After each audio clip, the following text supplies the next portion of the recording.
And we're back. We spun out of control. The Wheel of Magic has some magic surges that sometimes do that. Anyways, would you like to spend one of your petals and have us spin? Well, why the hell not? Yeah, let's go for it. All right. Stand up here, and he offers you a hand to kind of get up to the wheel, and he says, "Right now, hold on tight and spin." And as you do, you hear the clickety clack as it goes all the way around, and it's spinning so fast, all the colors sort of blur together. But as you're watching it, you can roll me a wisdom check.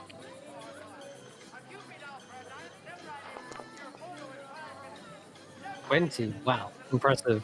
Okay, you're probably lupine. No, your rabbit-like reflexes are probably attuned to see these quick motions very, very, very proficiently. We'll say. Though others probably would have seen just a complete blur of color, you were able to see like each individual segment spinning, and you could lock on to it and track it. And he says, "Now step over here, and there's a little lever." And he says, "Whenever you want, pull that lever there, and it'll stop the wheel, and your magic will be determined." And so there's 8 segments, which you might be able to have a chance of stopping it on the one you want. So let me just tell you what those kind of colors are, I guess. You see that actually, in fact, do you know what? Let me just check if you know anything about this. Maybe. I'll say that the colors represent something magical in nature, going from white to red, blue, but they're all like vibrant reds. It's more like a scarlet, and it's more like a violet for each of these colors. But you can choose which color you'd like to stop it on. There's even a black as well, and a kind of magenta-like color. Is there a blue? Yeah, there absolutely is. Yeah. Then he is going to go for blue. Okay. All right. It's his lucky color. Okay. So, in that case, we'll stop it on the 3rd segment, which is what is blue? You know what? Never remember. But they're basically schools of magic, and you realize at this point, as he calls it out, he says, "Aha, blue. This is the color of conjuration. Ooh. You should be able to." Yeah, he says, "Now, watch." And as he sort of waves a little hand in the air, and you see the blue segment of the wheel suddenly glow even more vibrant until it kind of reaches the point of blinding. And as it does, you see a hand rush towards you, like straight towards your face, and you feel the magic surge through you. And that magic hand is suddenly spinning around as you move your own hand. And yeah, you've got the mage hand cantrip at will for the next hour. Cool. He gives himself additional bonus. a mage hand high five.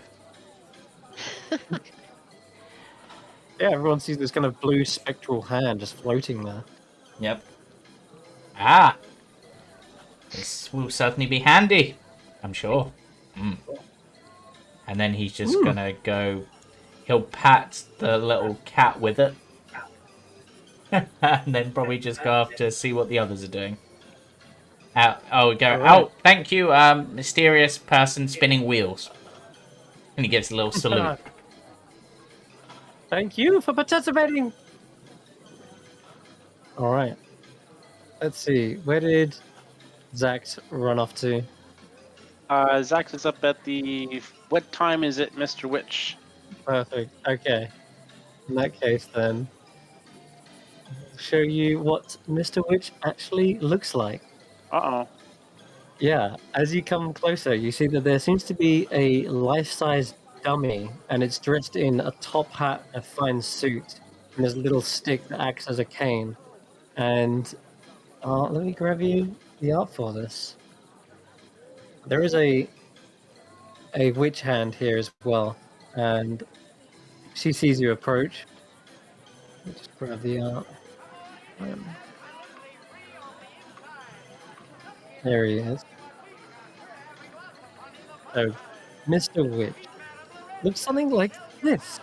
Very refined looking gentleman, but his skin is kind of a greyish looking color. Looks almost kind of, yeah, like slightly drained of color. You can tell there is a slight pointiness to the ears as well on this dummy, to denote perhaps some sort of elven heritage, perhaps. But nonetheless, the dummy sort of sits still, and the dummy also clutches some sort of pocket watch in its hand. And you can hear a tick-tock sort of sound as you get closer, and that's when the witch hand spins around towards you. Says, "Tick-tock goes Mr. Witch's pocket watch. Only the fleet of foot can swipe the precious timepiece from our illustrious benefactor." You Would want me you to like to try? take the witch? You want me to take the watch from him? Am I stealing? Let's say borrowing.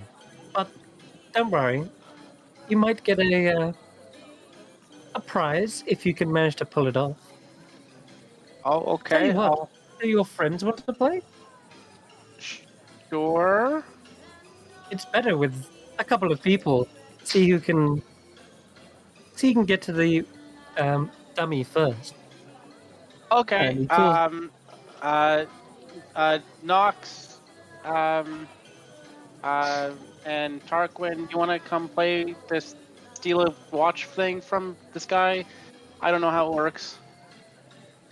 Yeah, sure. okay. So he said, you see the witch hand sort of draw a line in the sand, and grab your tokens actually and move them over here. And you can see it's about 30 feet from the line that's drawn in the sand towards where the dummy is. And let's do this to denote that. There you go. So effectively, that's like 6 squares in D&D terms. And the dummy suddenly croaks a number between 1 and 8 o'clock. And I'll roll that randomly.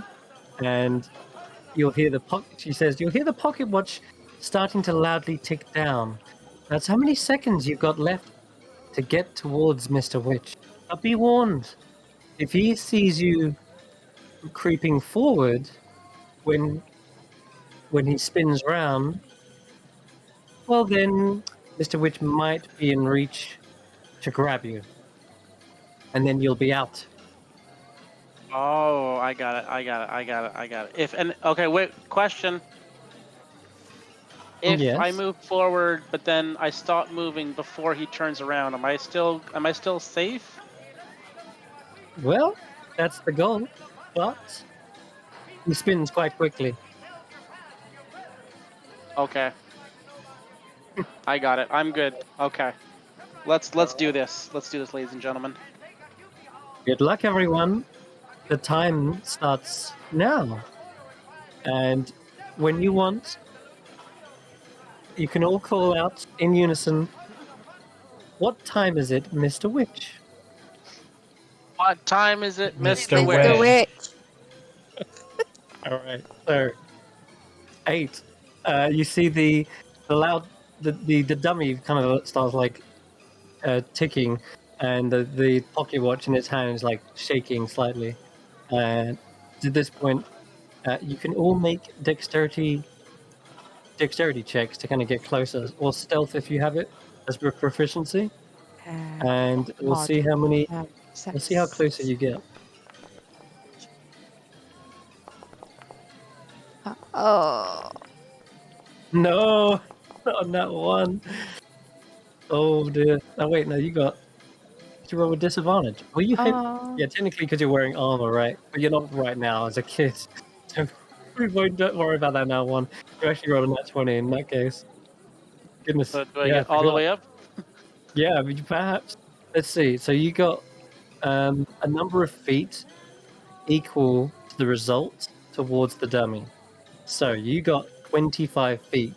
Or you're 24 feet, we'll call it. So we got right up next to it. We're like, yeah, you're basically so close. The others, let's see. But yeah, move number of feet equal to your distance. So Moxie, you only got like of 6, so you kind of take a first step forward, and you're so worried about this thing like just turning around and scaring crap out of you. And turn when you got up to, yeah, we'll say about there.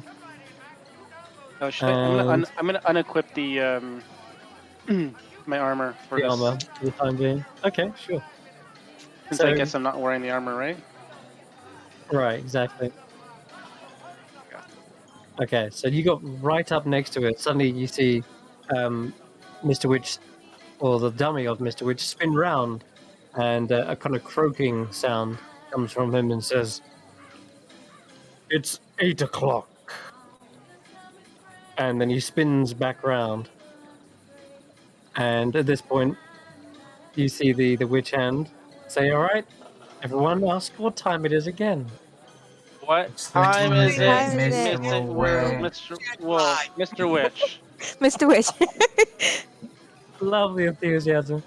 Okay, roll another, roll another stealth check. Come on. Okay, as long as you Oh. pass this, Zax, you might be in. Oh, good job! Yeah, everyone did pretty damn well. So Yes. I it's said at it this the point, word. Mr. Witch suddenly spins around quicker than he did beforehand, and the dummy croaks, "It's dinner time!" And you see him like reach out and suddenly grab the nearest person to him. However, everyone sees that Zax has already snuck right up from behind Witch as he spun around, and you've actually already got the pocket watch in your hand, and the dummy just sort of spins around and grabs at the air. And I think everyone actually passed. So yeah, no one even gets like suddenly grabbed by him or anything like that. You're just sort of watching the dummy flail around like chick, chick, chick, like dinner time. And the witch hand is sort of like, oh, well, you all aced it, but I think by the looks, Zax had the lead and managed to grab it first. So I'm the congratulations. winner. Thank you very much, everybody, for playing. Yep. Tarquin, just Okay. in mock annoyance, is going to use his mage hand to knock off Mr. Witch's hat. Let it be known that I am faster than the rabbit guy. You know the whole story about the hare and the tortoise? It's the hare and the dragon born. Yeah, the herringon and the dragonborn. Yeah, it's the closest. Maybe a turtle. Oh man. Okay, so she says you can keep that as a little prize. Oh, I got And you look, something. yeah, you look down at the pocket watch. They say, yes, it's yours. Don't worry, we've got plenty more. And you see her like pull out another one and put it into the dummy's hand. But says you can keep that one. Nice, nice. So this Genuinely like that. lidded brass container holds a tiny sand timer, and it's suspended behind glass. And no matter which way you seem to turn it, the sand always falls from one side of the timer to the other. And you can see it's probably got like a little clock around the outside denoting there's 24 hours in which it takes to deplete. I got a watch. Oh, I got a sand watch. Hey, it's like a sand watch. We have 2 prizes now. So all we need is one more prize, and then we can go check on Juniper, make sure Juniper's okay. Oh, we have 3 prizes. Don't We've got the we have 3. cupcake, Yeah, I've got the cupcake of and awesomeness. the bubble, and We should still play more. We should still play more though. Yes, let's go Because- bash a beholder. Oh my. Oh yeah. Let's go. All right. Actually, that's not the voice. Beholder. Let's go bash a beholder. Woo! Still not Okay, quite settled so on yeah, the you voice get- for this character. Always the trickiest thing. All right. So you definitely see this. Is it okay if I go off and to name the You could- unnameable? Absolutely. Yeah. We'll say that you head off in that direction as everyone else seems Thank seemingly you. attracted by the loud banging sounds coming from this rather large whack-a-mole looking station. Well, I don't want to leave Nox by herself, so I'll go with her Okay. to name the unnameable. No Thank problem. you. Let's do name the unnameable first, actually, because Moxie, you haven't had a go on one of these yet. So, what you see before you as you're approaching is these little plaques, these little wooden plaques on a spinning kind of like abacus is the best way to describe it. And there is a strange creature just visible behind another little stand with a curtain behind it. You can hear its kind of burbling sound as you get closer. What is that But weird sound? yeah, indeed. You suddenly see like the witch hand jump out in front of you and say, "Isn't it just? Naming the unnameable is a little feat in of itself. Do you have a ticket?" I have this dandelion thing. "Oh, a dandelion. Oh, well, yes, that'll work. Blow out one of the petals for me, would you, dear?" Okay. Okay. So this this game, you have to simply put together some of these strange letters you see here, and on the first column of that, like these spinning plaques, you see hug, hum, and bog on these like little spinning plaques, and on the second you've got like ga, ra, la, and you start to realize they're like syllables or sections of the name, and there's four in total, four sections, and she says, "If you can guess the correct all four parts of this unnameable creature's name, then you'll get a prize."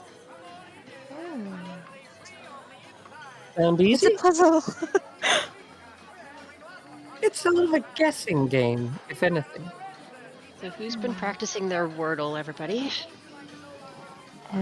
Not me. Every day. All right. So you see her beginning to draw the curtain, and as she does, slowly, she says, "It came from the unknowable. Its desires are unpredictable. But what's its name? Do you know?" And as she does, you see this strange creature before you. An early way to describe it is like some sort of pug with horns, and it's been dressed up with feathers and paint, and it just sits there on a large cushion, looking well like it's drooling a little bit. It's obviously well fed and kept after, but maybe it's Oh, not it's terribly happy. adorable. And just below it, these are the kind of strange like abacus of plaques that you see. She says, "Now, just spin those plaques until you have the name that you're happy with, and start here on this column." And she gestures towards the first one here.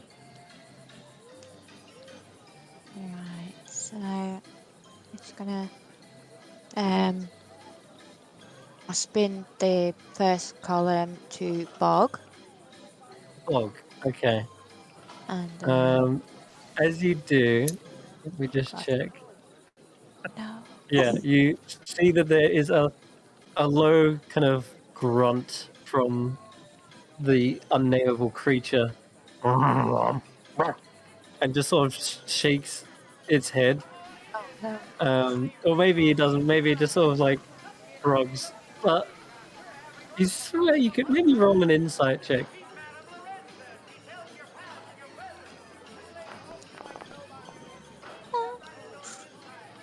You're not, you're not sure if maybe that was a grunt of disappointment or maybe a grunt because it's just hungry. But when it kind of shaked its head, maybe it was trying to tell you it was a no. But you know, you could be any one of those. Right. Can I have another go at the first column? She says, "All right. Normally, you'll start with blowing out another dandelion petal, but I'll let you spin. I'll let you choose again. Okay. Only, only a 1 in 3. I will go for Hug because he looks pretty huggable. You hear like a sort of satisfied chuckle from the creature, and you could have swore maybe its face does stretch into a smile, or perhaps it's just taking a large breath of air. But yeah, it seems to confirm that Hug is perhaps the first. We'll go with that. He seems really happy with that, so yeah. The second column. Mm-hmm. I will go for La. Oh. I'll spin the Okay, you spin around to La. So Hug La. third column.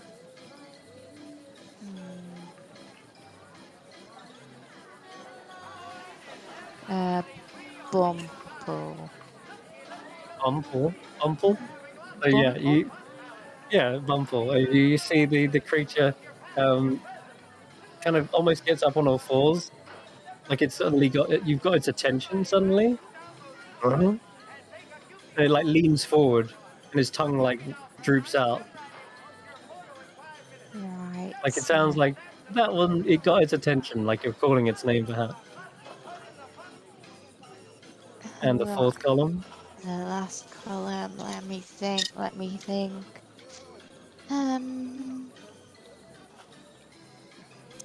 Kin? Yeah, I'll go with Kin. It lets out some panting noises, and you see it's like almost leaning forward as if asking for a treat. And you hear the witchlight hand say, "Oh, so close! Hugla Bumplekin is almost there."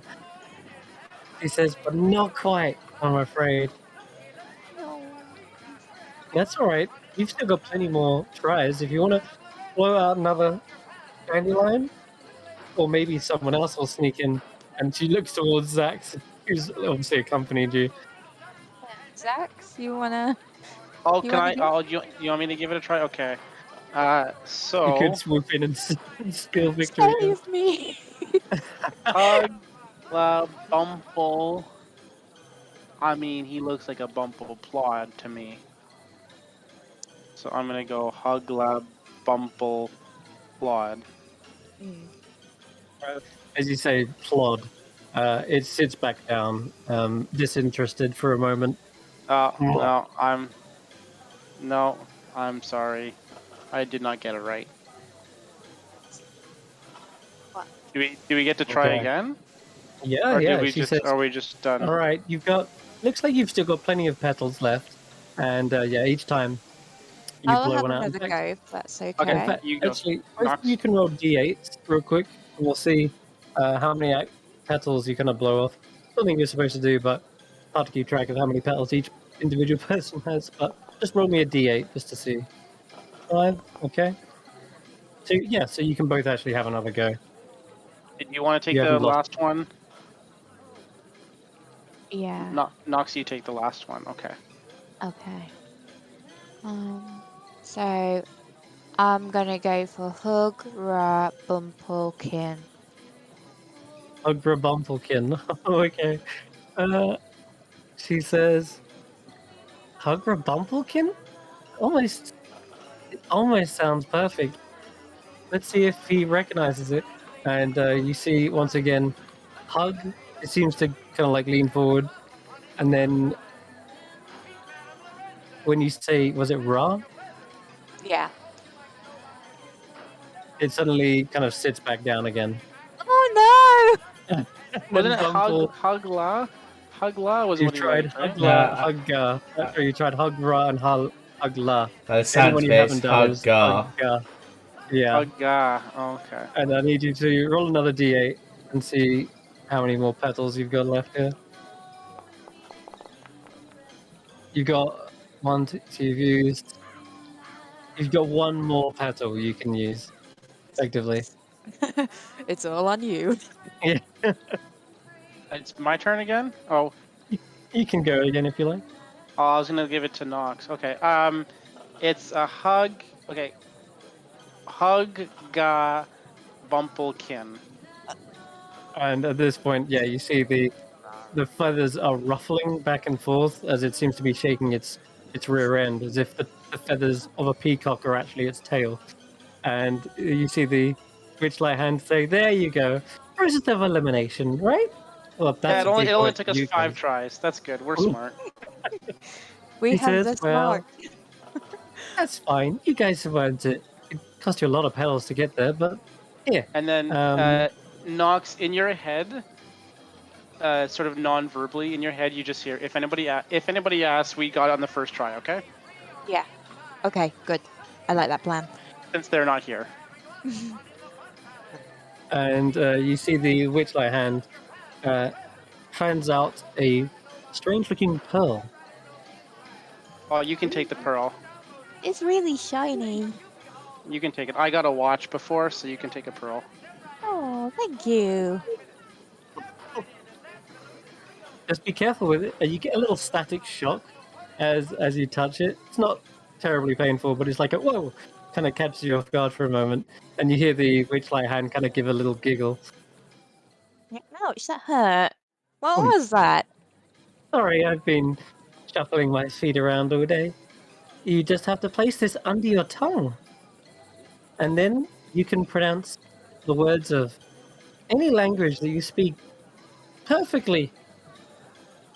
Ooh, that's pretty cool. You'll never mispronounce anything in your life. That's interesting. Yay!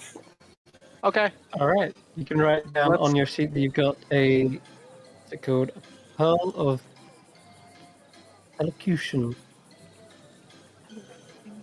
Put My that on watch your have a name, or sheet. do I just add Yeah, that? it's just called a pocket watch, but Okay. I'll give you the description.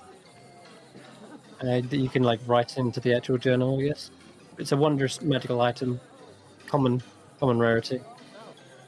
And okay, so whilst that's been going on, we've got you got Eggy, Tanwin, and Tarquin have all gone over towards the Basher Beholder.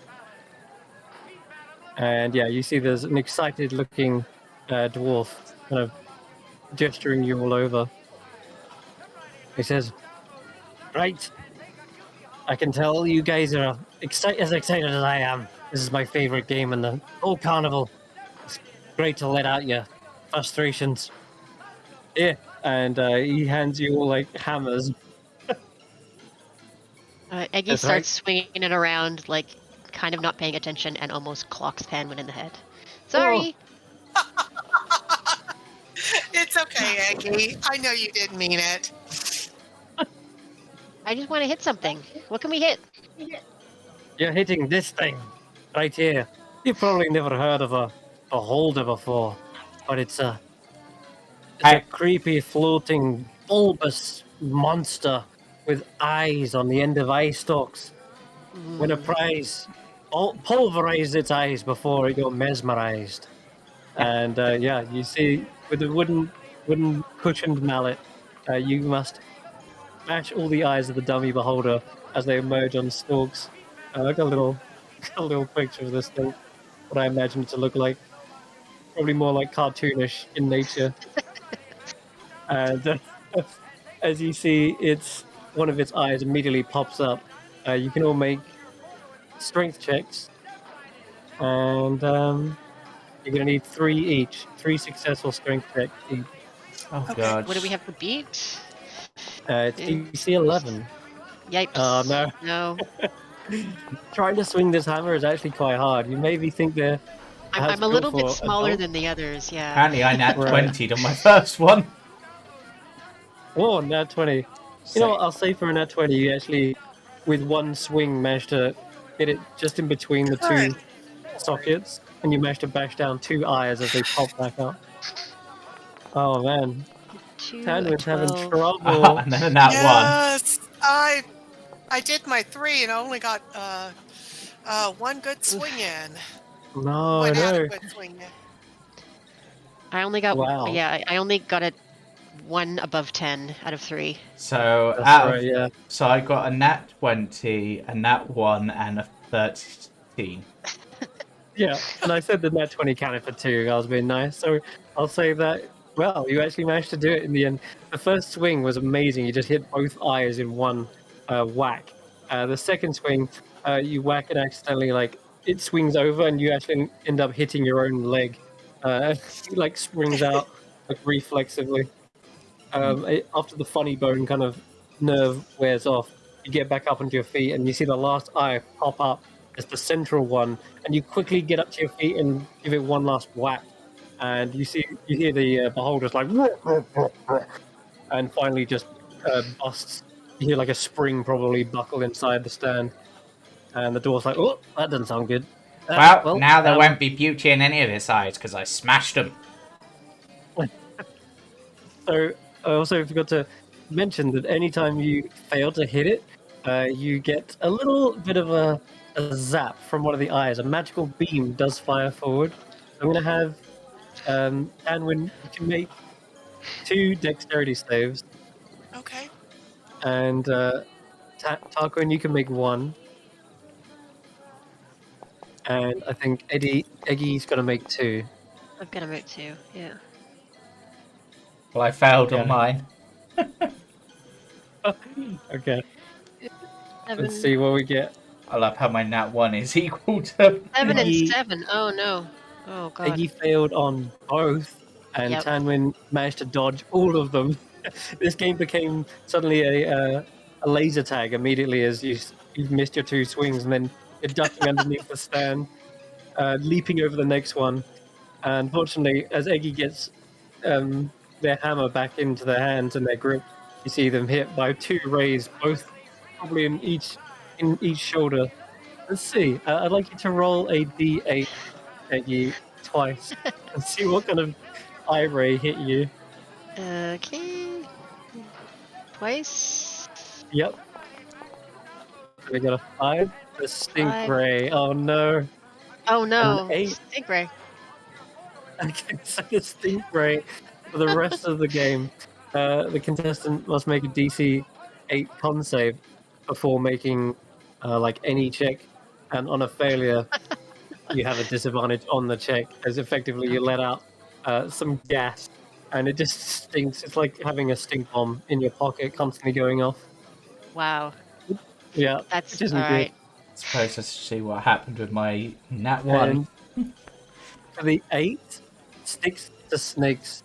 As you finish sort of like swinging, your hammer suddenly turns into a snake in your hands, and it starts slithering up your arm towards you.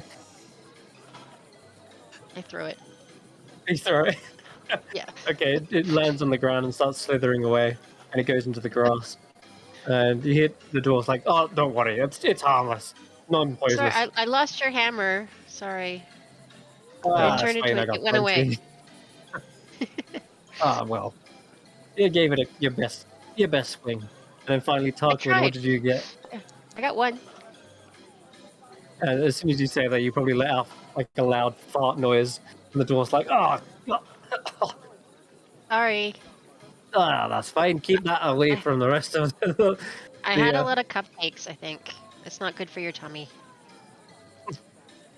That's exactly what it is. Oh, Tarquin, when you got pushed down, that beam hit you straight in the middle of your forehead and exploded, and everyone's like, "Whoa!" gasping suddenly as you see these bright, glittering lights reflecting in the witchlight's many colored lighting. The ray was a glitter spray, and you're covered in head to toe in glitter. So I've now gone from Tarkles to Sparkles. Yes, you have. I'll I accept. told you, Tarquin, It- you've got an amazing personality. It fits you. Ah, I'm shiny. You're He says, sparkly. this way everyone knows you're It's the winner. pretty. Yep. So what's my prize other than being shiny? The dwarf takes off a pair of his gloves. There seems to be another pair of gloves underneath his gloves. There's the first You pair must were get like a really cold massive. hands. Yeah, it gets a bit cold, but these will keep you warm. And as he hands them to you, they're massive. They're way too big for you. Uh, he says these are giant's gloves, you know. Considering Only Tarquin's a fit- small character, these are Oh, ridiculous. It's like, yeah. So am I meant to use them as a sleeping bag or? Oh no, no, no. You'll see. Just try them on. He puts them on. Okay. Are You you put putting these. them on like a sack or like a cloak? I mean, I could. My ears are pretty big. Maybe I could have them as ear warmers. But I put them on normally for the first time, I guess. You put on these absolutely oversized gloves, and then suddenly you hear this kind of whoop sound as your hands magically expand to fill their volume, and you can feel your hands. Every digit is managed to reach the end of the gloves fingertips, Wow, you and should you play can the move game again. around. I bet you'd be really good at hitting things now. I'm now a rabbit with the hands the size of a giant. Can Yep. you lift them? I mean, are they heavy? You're gonna fall over. Um. You're now a Kingdom Hearts character with So overly sized hands. wait, I should be able to do this now. He's just gonna flip up onto his hands and see if he can walk on them. That's so big. Yeah, sure. You mean an acrobatics check? I'm pretty good at that one. Wow, apparently they are so much better at helping you balance. You believe they actually do give you a benefit Yep. for this. He's And yeah, just it gonna. looks like he's walking around with like effectively like snowshoes, right? Yep. They're really stable. Oh man, yeah, they're massive. They're like blown up, like almost like a balloon. Yeah, So, he's just yeah, walking around fantastic. on his hands. So I think, other than the story time, there's only one thing left. No, two. Wiggleshins, Right, we have Ryan. And fold up friend. Hold up, What friend. do- Yeah. Zach, Fold up would you friend like, and the Rhines, right? That's what we have to do still? yeah, would you That's like to right. do fold up friend with me, Zach? Yeah, sure. Let's This go. one's gonna be tricky online. Let me just tell you now. So fold Oh, up no. friends. As you get closer, you can see there's like a little drawing table with sheets of paper, and you can see there's already some strange characters drawn on the actual pieces of paper. This one involves drawing like a head, then a body, then legs, and you hand it. It's like you hand the head to someone, they draw the body, then you hand the body to someone, and they draw the legs. You eventually end up with this weird, wacky creature that's a chimera of all three. I hadn't realized how to do this online, but I mean, there's drawing tools, so I mean, you could Yeah. totally give it a go. Let's do the just use the drawing tools, yeah. Oh, Okay, I wish I could like link my tablet up to the PC now. I know that'd be one way to do it. I'll tell you what. All right. You really want to give this a go? He's already started. Oh, oh, Okay, hold on. Let me think. what's going on? You know what? Oh. I can make this work. All right. We're gonna do old friend, everyone. Gonna So change the what have light we got on to this. draw again? Sorry. So, all right. So No, me because just it'll take me a set decade the to do scene that. through a little bit. So, fold up friend. Test your skills with ink and pen. Make yourself a pocket friend. everyone's a winner. This little fairy comes over and hands you all crayons and paintbrushes, and someone gets a quill. And so they say, use the power of the mind to make a strange humanoid creature on this parchment. And each of you can draw one part for each drawing. So a head, a torso, and arms, legs, and then you pass it along. So I'm going to drag. Who's playing this? I don't trust my Zach, for drawing me, skills not enough me. to try.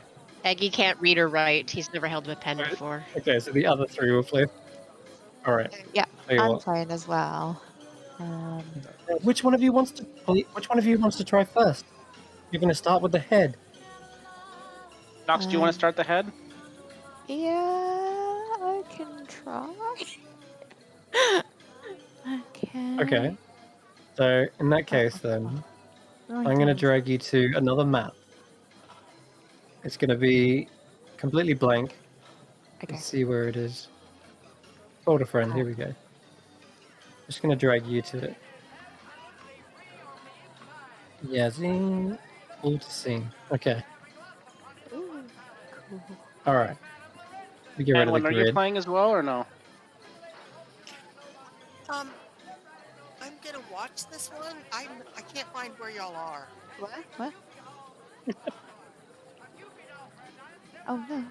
Ah! There we go. All right, I was just getting rid of the grid. This is gonna be really bad.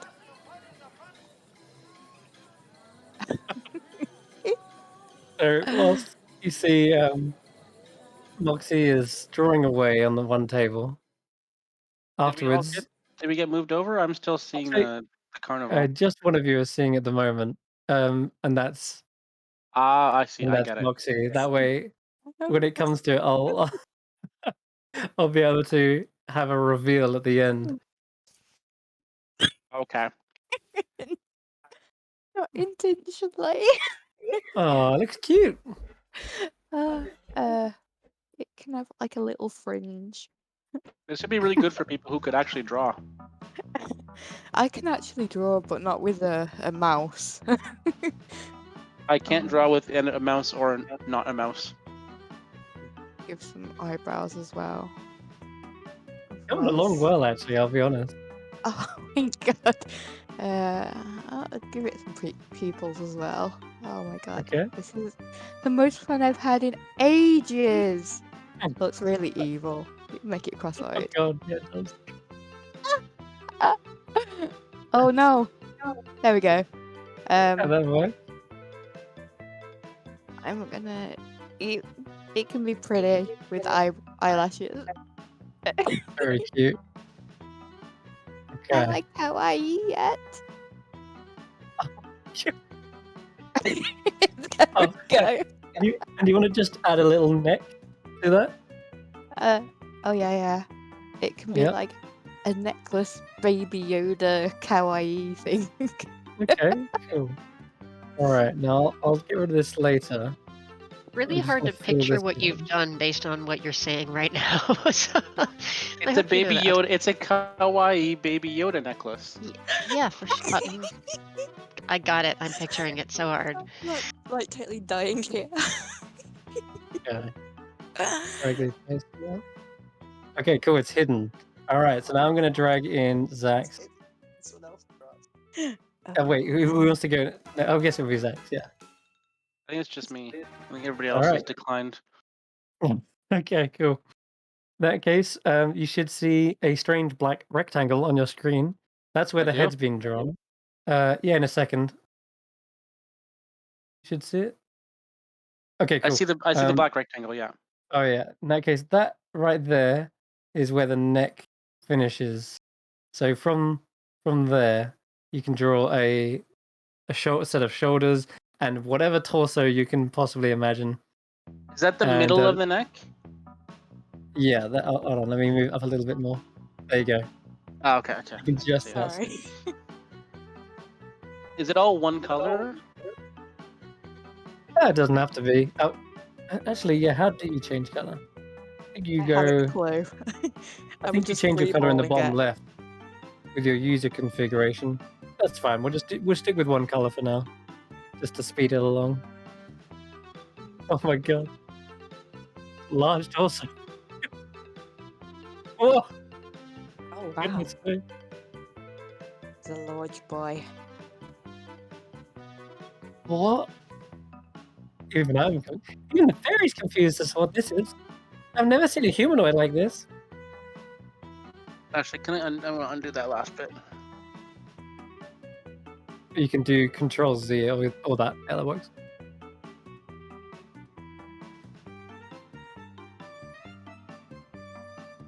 Do all of the humans look like this?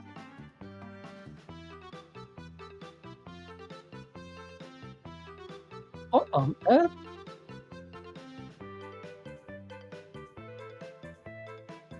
Is that a tail? No. That's too weird for a tail. The fairy's just like looking over your shoulder as you're doing this. Oh. So strange. Oh wow.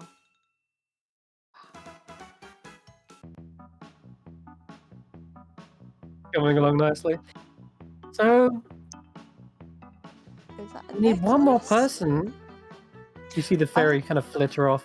Does anyone want to finish the legs on this weird humanoid creature? I'll give it a try, but I haven't seen what they're doing, so I don't know what they're doing. That's okay. You know what legs look like, don't you? I do. I have Then to. draw. Then you can just draw anything like that. Or if they don't have legs, maybe Then they have like. I honestly can't see where y'all are. That's I've okay. even restarted. I don't know where y'all are. That's fine. Yeah. What I've done is I've pulled one of them along, one at a time, so that we can have a reveal at the end, and we'll see what this weird chimera of a humanoid looks like at the end. So I've Okay. only pulled in 2 people so far, and I'll pull you in once Zax is finished. Okay. I think I'm And, done. it looks good to me. Are those,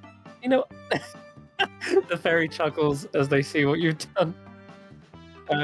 All right. So in that case, It's a button-up shirt. oh right. Okay, now I'm gonna drag a box over it, and I'll delete the box later. Should look like that. Feel it? Okay. All right. Okay, and finally, Ten wins. Pull you to the scene. Okay. The legs start All I somewhere. see is a black square. That's right. So the first square was where the head was drawn. The second square was where the torso was drawn. And below Yes. this square, you're going to draw a pair of legs for this But creature. okay, so I'm not supposed to see the head or the torso? I'm just No, supposed to draw no. legs? That'll be Okay. revealed right at the end. I think Okay. you might want to start drawing them like. Tell you what, hold on. I will reveal just a little bit for you, just so you get an idea of where the legs start. So hold on a second. Move it up a little bit, like here.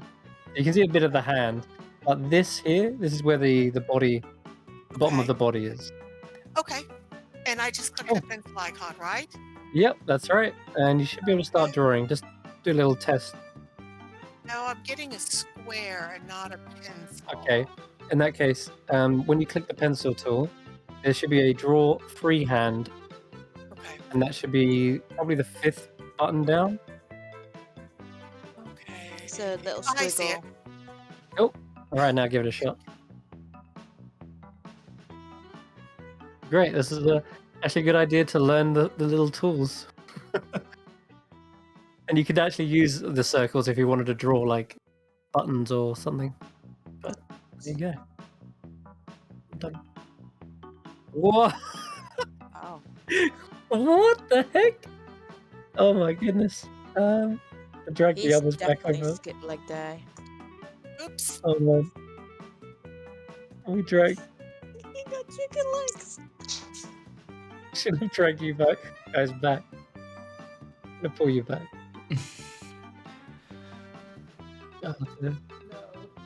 should have just pulled you back so that it was a reveal. We forgot.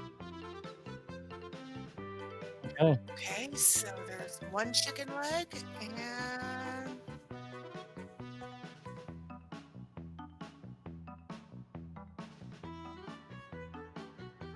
Best day ever.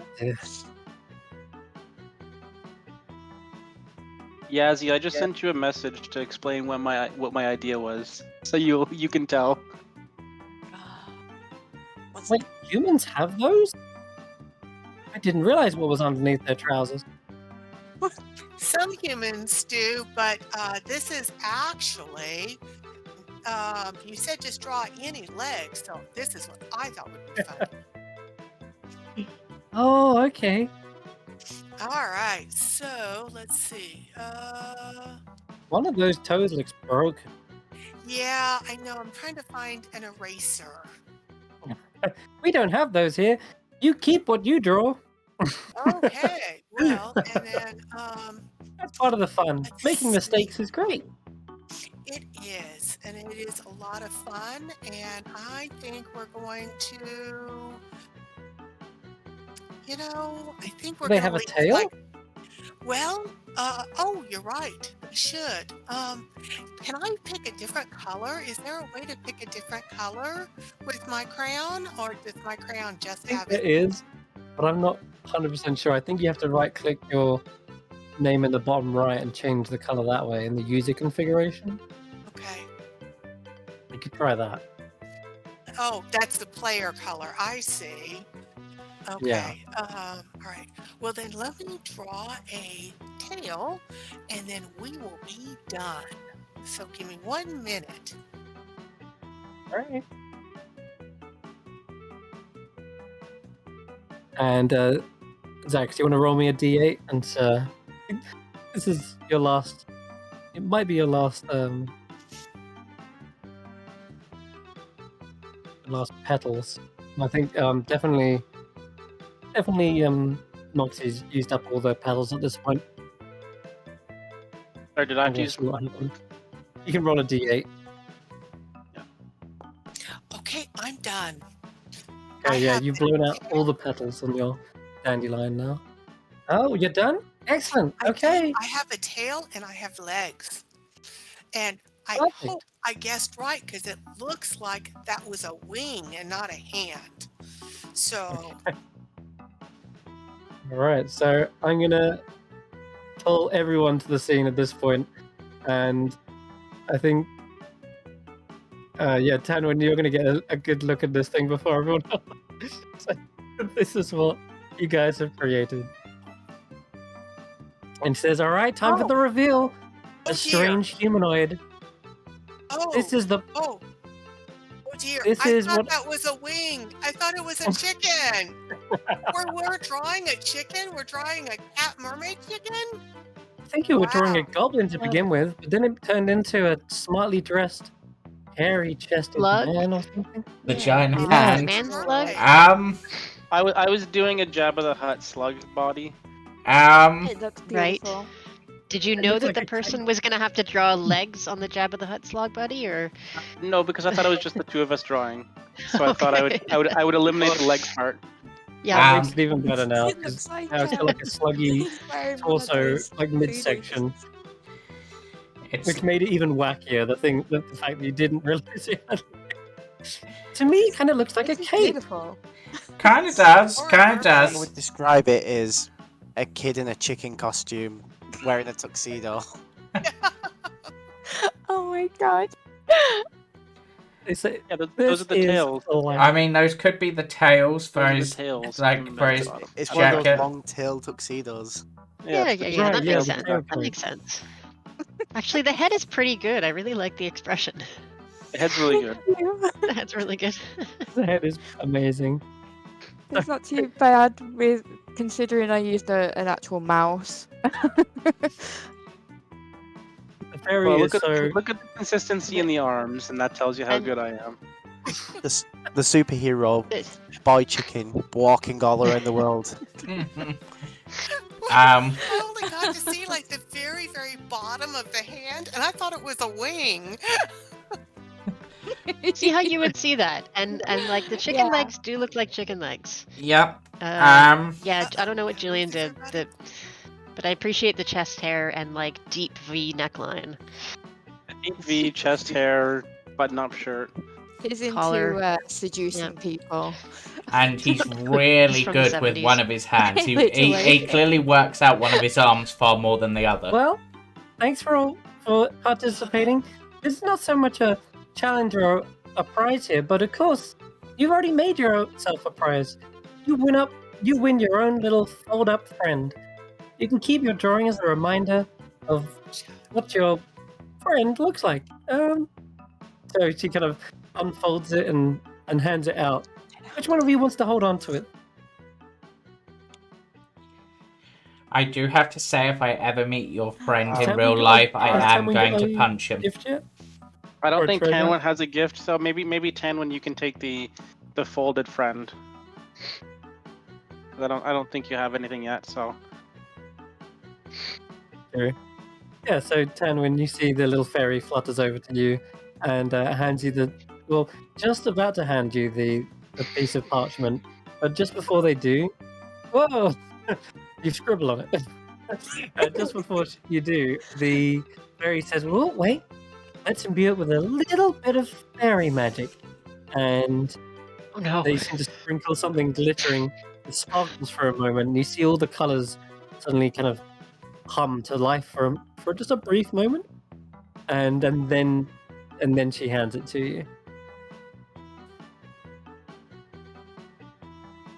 Does She it come says, to life? Whenever you want a little friend by your side, then you can unfold it, and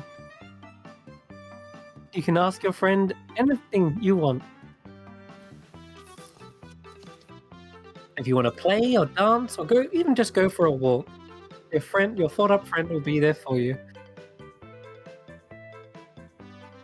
wait, does So, it actually like talk? I'm Um, confused. Doesn't talk, but hold on. Forgot to do something else. The fairy also magically pulls away the rest of the parchment and begins basically to magically cut it out perfectly. So it pops out of the rest of the paper and kind of drops onto the ground, and you see it slowly rise up. And it looks very floppy, but it does manage to stand. It's a 2D character in a 3D world. It is, Wow. and Well, you Tanwin, you got yourself a 2D friend here that you can put in your pocket. You'll never be alone again. at this point, Tamwin, that Can y'all you've hear probably me? been. Oh, yep. Sorry. Yep. You're back. How Did we lose you for a moment, You're a little bit faint, for me at least.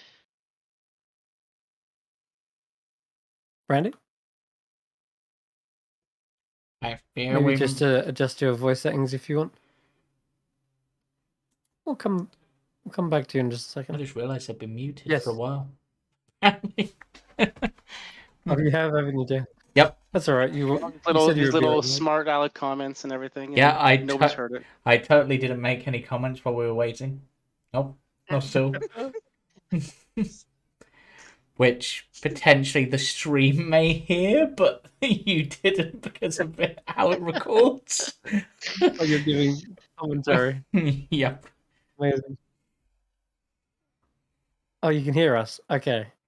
Well, this next bit's actually specifically for you, Brandy. So what we'll do, we'll come back because you've been very distracted as you've been drawing this out, and you've had your hands full of crayons and such. I'm not sure why either. You haven't muted your mic on Discord. But maybe just check your actual mic itself. Because sometimes mics have like an actual mic mute button. No, not on mute. In that case, just go to your user settings and just check that your voice is coming up past that bar on the input sensitivity. And also make sure your output volume is also up. Otherwise, we'll go to the other two who are just on the last. You're on the last little lost thing, aren't you? Last little stand. Sorry, it's the Rhyme me thing? Widdershins rhyme. Oh god. Okay, this one. All right. So as you're approaching, you see there is a little gnome, and he kind of has a little whimsical smile on his face as you're approaching. And let's see, where is he? Okay, we're on number 7, aren't we? Number 7. All right. Hi, Tarquin. Is it just me and you doing this one? Might be. Well, I think Zax and Moxie might be out of tickets. Don't know about Tamwin. Okay. So, if you rhyme from time to time, then step right up and get in line. Prizes wait for every rhymer, whether youngster or old timer. So, you see this little gnome has set up a stand, but there's less like moving past of this thing. He says it's very simple. All you need to do is stand in a circle and begin speaking aloud, rhyming couplets. The person to the right must respond with a line that makes sense in rhymes. For example, I wandered happy as a bee. And the next person says, And then I until ran bumped into a into tree. Oh, perfect. You've already got the game. Very good. Very I good. like how we both Right. read the basically the same thing. It's pretty good. It's like you read my mind. Hmm. No. A participant isn't eliminated if A, they hesitate for too long when responding, B, if they choose a rhyming word that's already been used, or I don't know, that's the only ways. But if you're eliminated, then the participant who started the couplet must finish it themselves, or be eliminated if they can't. Don't make sense? I guess. I think so. All right, let's see. Which of you are playing? So it's just you two? I don't know. I don't know about Tanwin. Yeah. I don't have any petals left, so I'll just observe. Yeah, same with me. I'm gonna watch. I can't play. Okay, no worries. In that Okay. case, then. Brandy could probably type her thing in if she can hear us, but not sure. Not sure if she has any petals left. She can give somebody petals, is what she said. Oh, okay. So she could offer. She's still got a couple of petals left. But I'm just going to roll you a d8 to see how many you got. Yeah, you've actually only blown out 2 on that last one. So if someone else wants to join, you'll have 3. Probably the best. Having 3 people at the very least. I'll Probably. Who do wants it to give it a then. go? I'll take Nox is Alright, it. well- gonna play, so I will be the cheerleading section. Okay, let's put you in a circle. Somewhat of a circle, anyway. So we have Egbert, Triangle. Moxie, Tarquin. So let's see. Let's roll a d3 and see who we start with. So 1 to 2 is Egbert, 2 to 3 is Tarquin, and 3 to 4. Oh, sorry, 5 to 6 is Moxie. Whee. Okay, so we're gonna start with Moxie. Oh well. Okay. He says, whenever you're ready. Remember, they've all got to rhyme, no repeating rhymes, and don't hesitate for too long. Okay. Bring us in.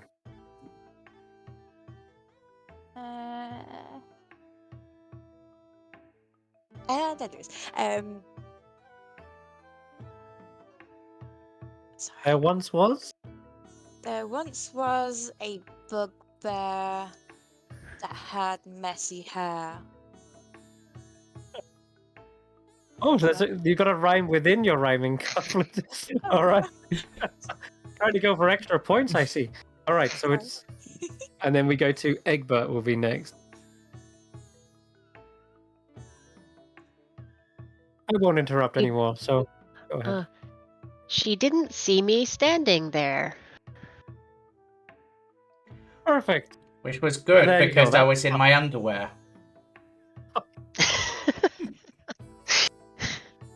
We're getting saucy. This is above our age range. What did you say? But I didn't have a care.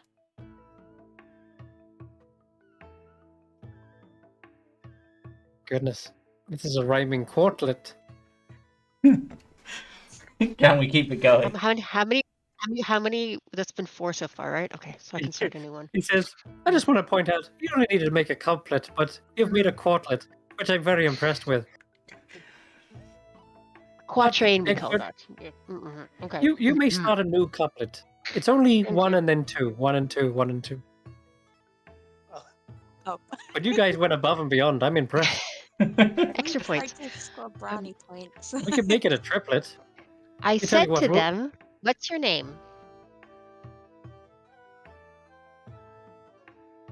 But I Falcon? oh, never mind. Lucky. That's fine. Sorry, was it me next? Sorry. Too late. Yeah. So you're gonna rhyme with name. Said to them, "What's your name?" I am the Lord of the Eternal Flame. Ooh.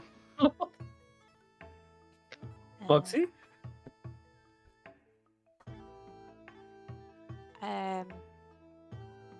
I always like playing games. Sorry, I'm continuing talkies. I couldn't help myself. Well, that sounds like a triplet. Yep. A rhyming triplet. So that counts. All right. You can start a new one. Egbert. I have to continue the pattern. Who's like playing games? Yeah, you can start a new rhyme, or you can continue that one if you really want. Make it harder for yourself. But Combo bigger. Go big or go home. Yep. so I'll tell you what. For the sake of this, we'll make it triplets. Okay, so everyone has to rhyme at least once, so it goes Okay. around. So starting with Okay. Egbert, you can make a new rhyming Okay. triplet. Name, flame, game. Okay.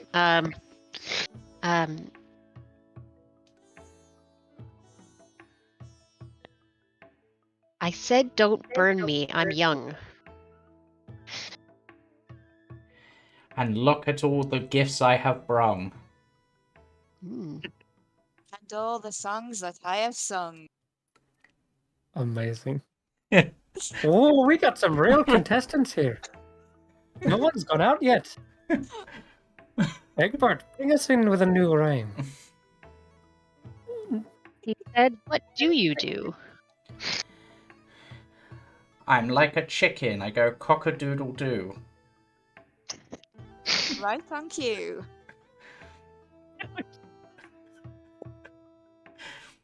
Oh man.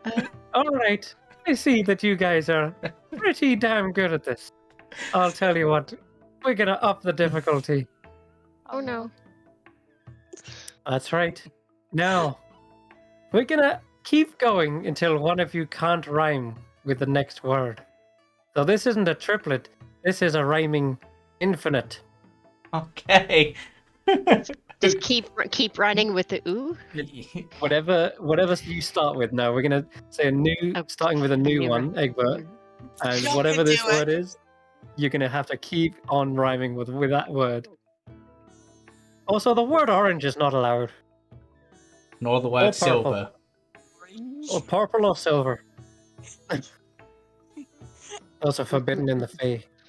Can I choose the word since I'm not in the game? Or maybe Tanwin can choose the word since she's not in the game. Can you hear me?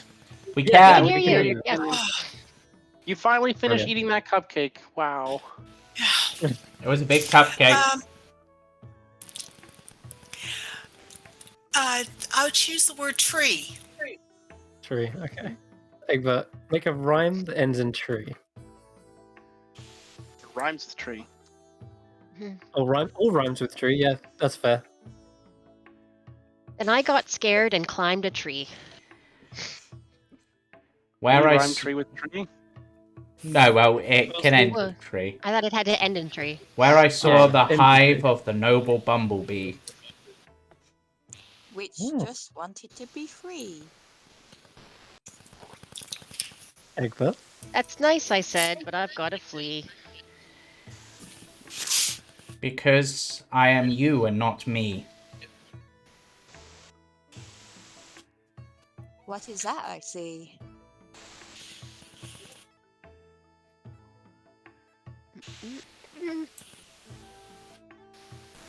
Oh, 5 seconds, I'll give you. Oh, is it me? No, no, it's no, me. no. It's me. It's Fuck. Egbert.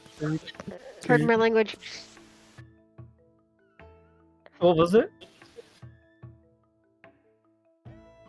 I'm afraid. I think I'm going to fall on my knee. Oh, just in time. Just Okay, Hmm. Tarquin. And say a proposal with such glee. Okay. Moxie? And yet I'm amazing. I'd agree. Act Egbert. But it's time to go home finally. Amazing. So that I can get my bachelor's degree.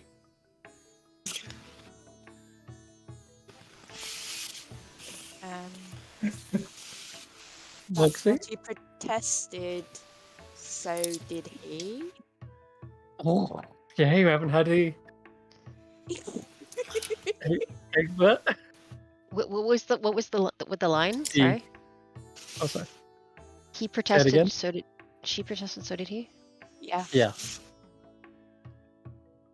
I said you have no sympathy. Damn it, this is going on forever. And are simply just a wannabe. Ooh, I like This that. is above my ability.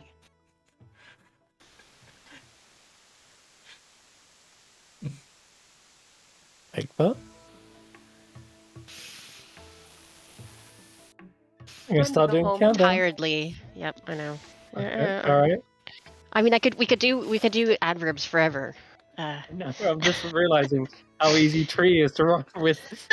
I simply want to be happy.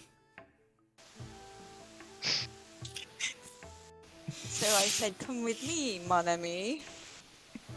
Oh no, we're going to My Ready? house is I'm there. gonna... Yeah. Wanna be, man. Oh, My house is there over in the Lee. I can pronounce any language Wait, perfectly. what's a lee? Oh yeah. Yeah. The Lee- Lee Lee is is in the li- the shelter of the wind of something. Okay, It's an In the actual lee of a word. mountain. that's fine. Yeah. I'm just looking up into my dictionary. Okay. Right, I'm gonna be really kind of like on the ball now. Any hesitation? Yeah. If you even stutter for a moment, I'm counting yours out. Like that, for example. Yep. Yeah, And you're out. Yep, that's fine. Yeah, you've had ample time. Alright, there remains 2 of you. We're gonna start a new rhyming couplet.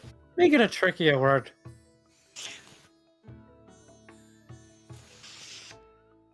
Which one of you Okay, wants to come up with a word? I'll come up with a word. The word is porpoise. Good Porpoise. Okay. And we're starting with Moxie this time. So come up with a rhyme that either ends in porpoise or rhymes with porpoise. I did that on purpose. Rhyming's turning rather amorphous. Oh, wow.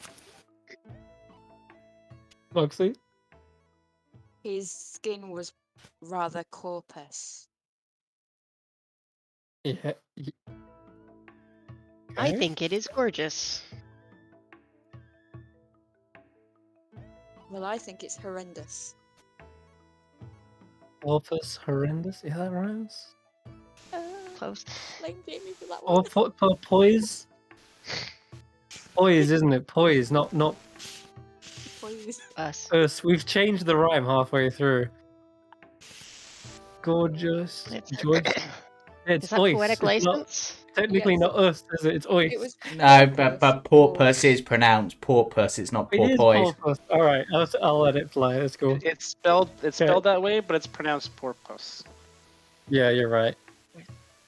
Okay, keep going. Uh, I'll shut up. Was it horrendous? Horrendous.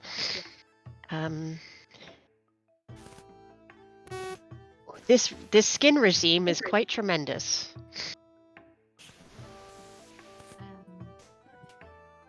Oxy.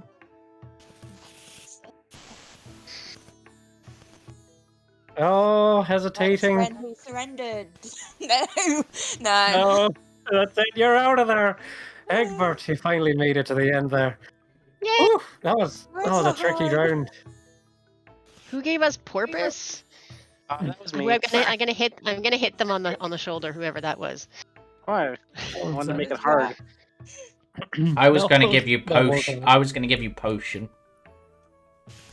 Ocean, lotion, emotion. So, this has been going on, and actually, I'll give you your prize first, as you did finally make it to the end.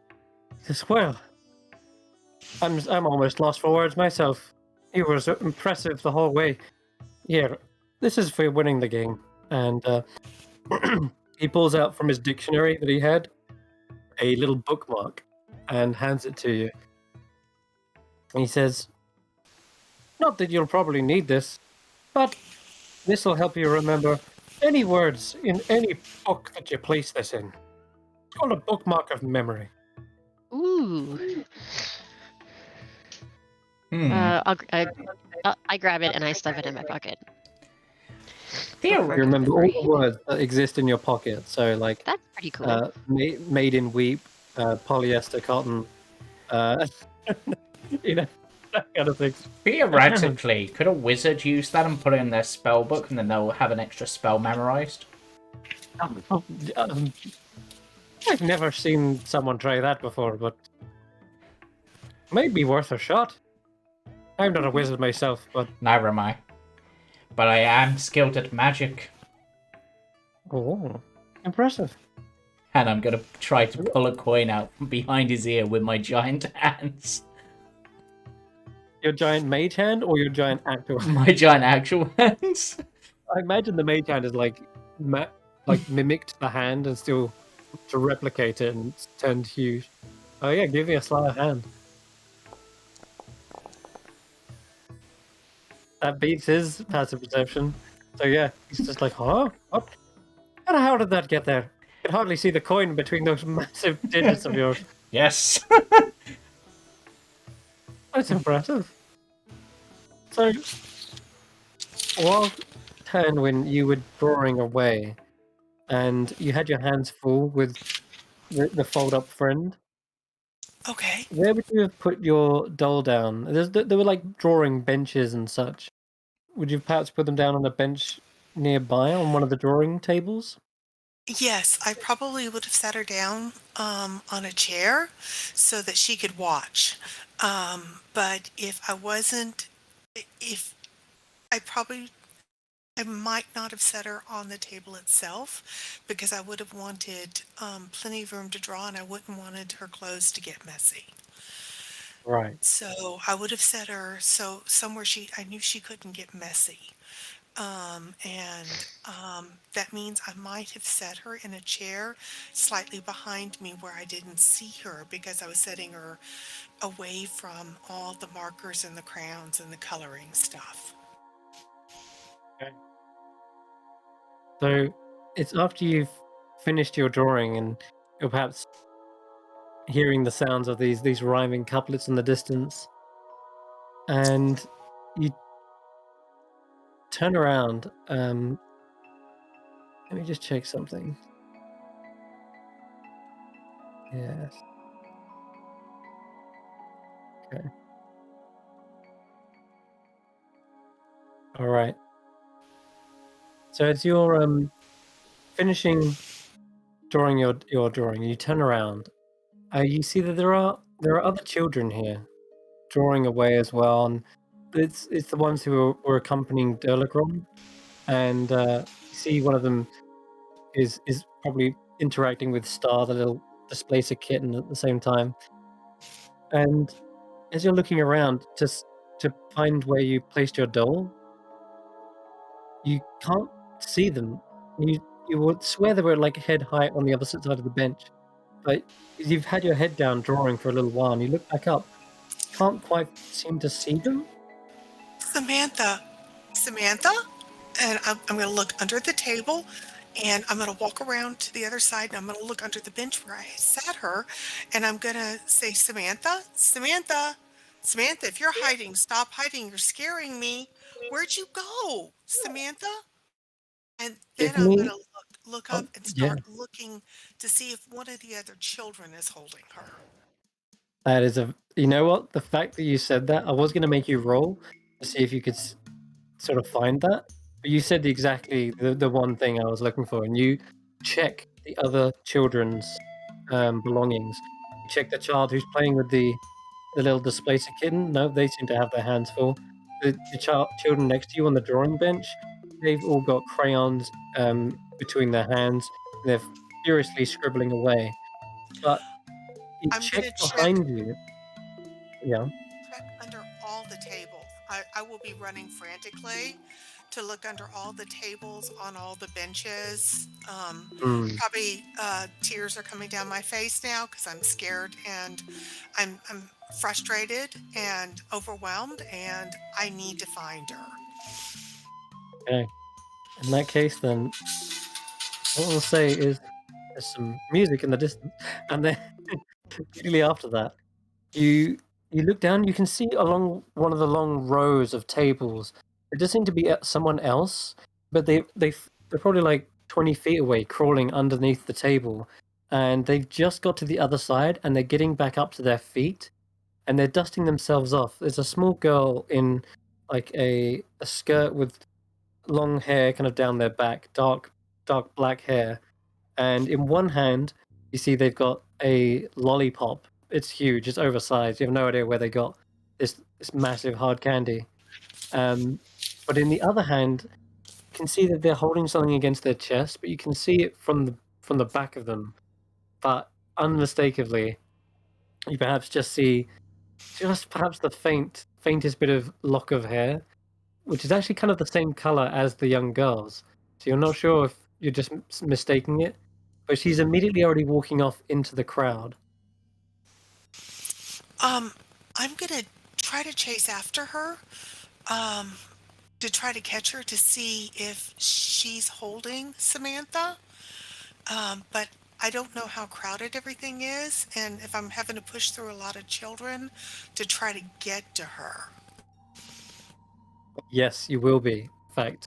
So you can give me your choice of either athletics or acrobatics to sort of either squeeze through or shove your way past to get to her. Okay. Athletics or I'm sorry. Or acrobatics. I'm going to leave the choice to yours. All right.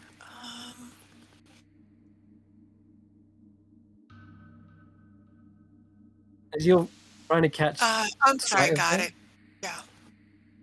as you're catching sight of her, you're actually seeing there is a pair of ears that actually stick out. She must be wearing something upon her face at the front, because you can just see these pair of ears they're basically going through the crowd, and you pick them out.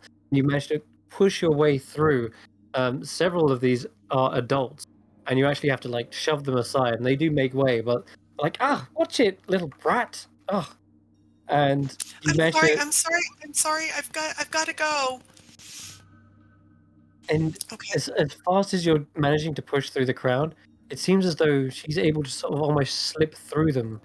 And suddenly, just as you manage to squeeze between two witch hands and probably go through the legs of one of these stilt walkers, you actually see that she's standing perfectly still, and her head is hung low onto the ground.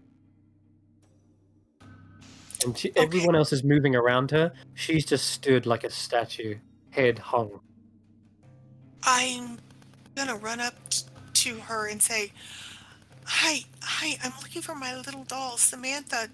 Do you know where she is? She's got beautiful hair like yours, and she's wearing a pretty dress and a cloak, and I really need to get her back. As you say beautiful hair like yours, you start to see the hair is a little bit, perhaps, almost kind of greasy and matted, and the hair begins to turn around, and it's almost like the head is clicking at the neck, slightly unnerving, but what's even more so and utterly disturbing is when the head makes a full 180-degree turn straight towards you, and I need you to make a wisdom saving throw as you're witnessing this. So save, skills, wisdom. Um,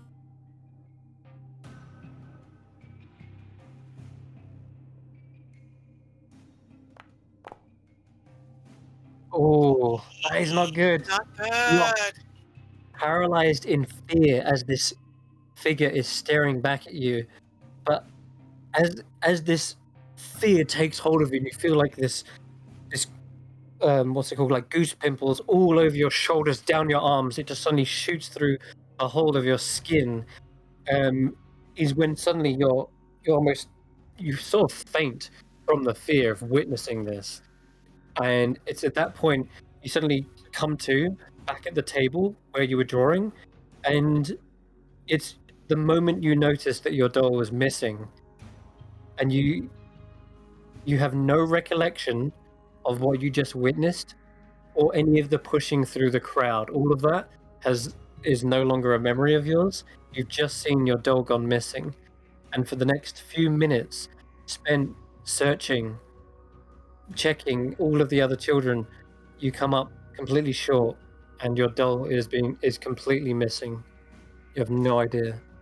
I would like to ask the displacer beast if she's seen her, because she'll be the adult in the area. Absolutely, yeah. You go towards Delagron, who's still resting and keeping a watchful eye over you guys. And Delagron says, "What is the matter, my dear? I've Seems lost like you've my seen a girl." doll. I've lost my doll Samantha.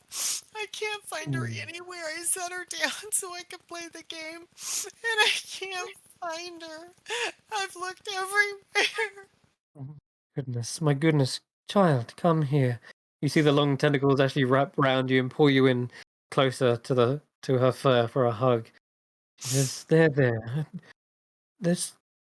There is potentially a way we can find them. There is a lost things, a lost property. Perhaps there we will find your missing doll. Someone may have turned it in. Can you tell me where to go Mm, or show me? Certainly. I will come with you right Thank you. now. Thank And you you see, so as she gets up to her paws, you see 3 sets of legs getting up and she lifts you up and plonks you on top on her back, and you're able to ride Delagron,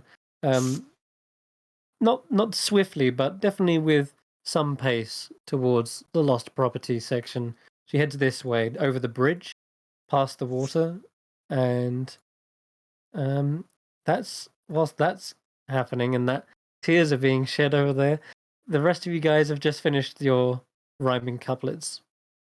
And let's see. Put that back on. Okay. Now, yes.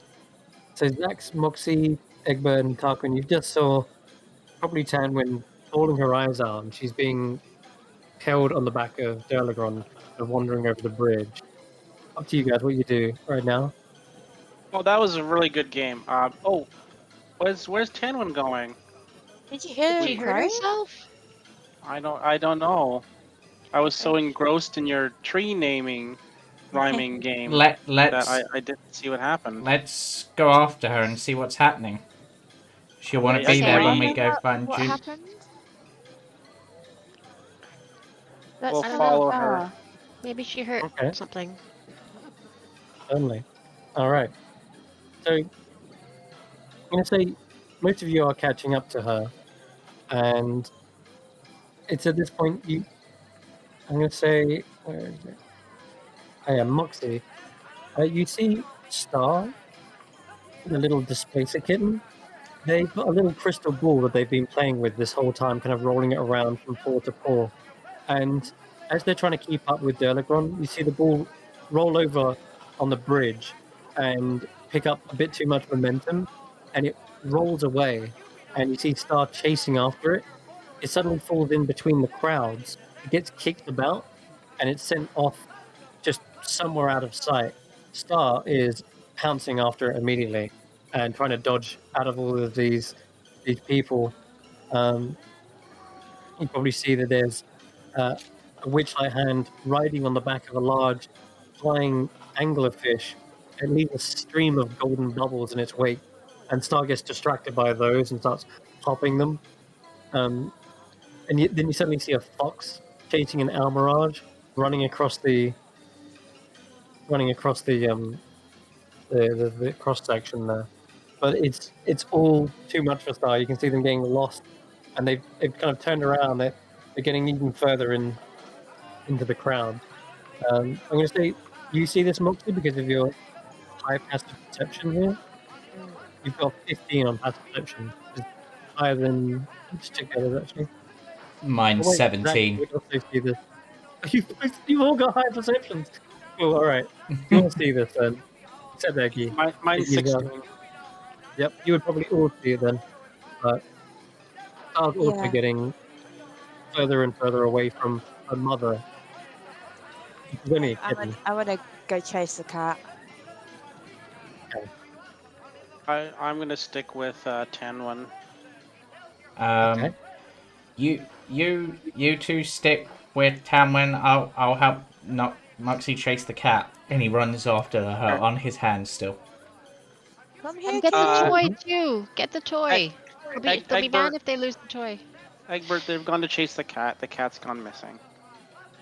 I know. I know. I saw. Okay. I'm coming with you.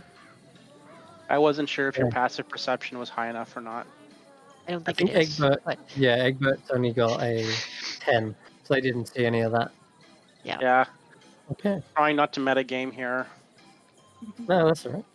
well, they said they were running after the cat. I heard Yeah, that. they said that. Oh, That's fine. okay. They let you know before they run off. But come on, So we gotta hurry up. both Moxie Tan. and Tarquin, you can Yeah. roll me, I'm going to say, deception checks with the amount going on right now. I'm going to say with disadvantage. And suddenly an iridescent peacock struts in front of you, and it spreads its tail feathers. Excuse me. Perception with Spreads its tail feathers in a disadvantage. large fan, and you suddenly get blocked by vision. Oh wow! Tarquin is on the ball. Okay. Oh my gosh. That roll could With only be Moxie- one better. That's insane.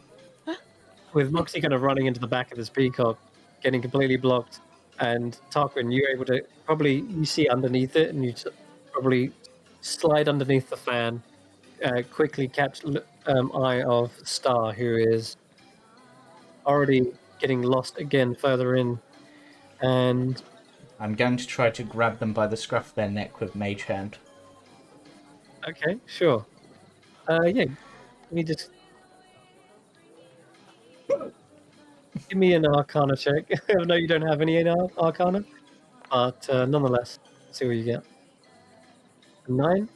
You see, it grabs a hold of one of their tentacles, but it seems to be too fluid, like cats tend to be. They're like a liquid, and it slips between the mage hand's grip and heads towards what looks to be a goblin wearing a paint pot hat.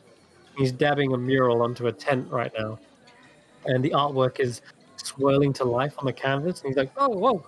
And Star probably knocks over a bunch of paint pots as the crystal ball bounces between them. Meanwhile, Moxie, you kind of lose the trail here, but you do end up seeing a large tent nearby you, and you could have swore you saw something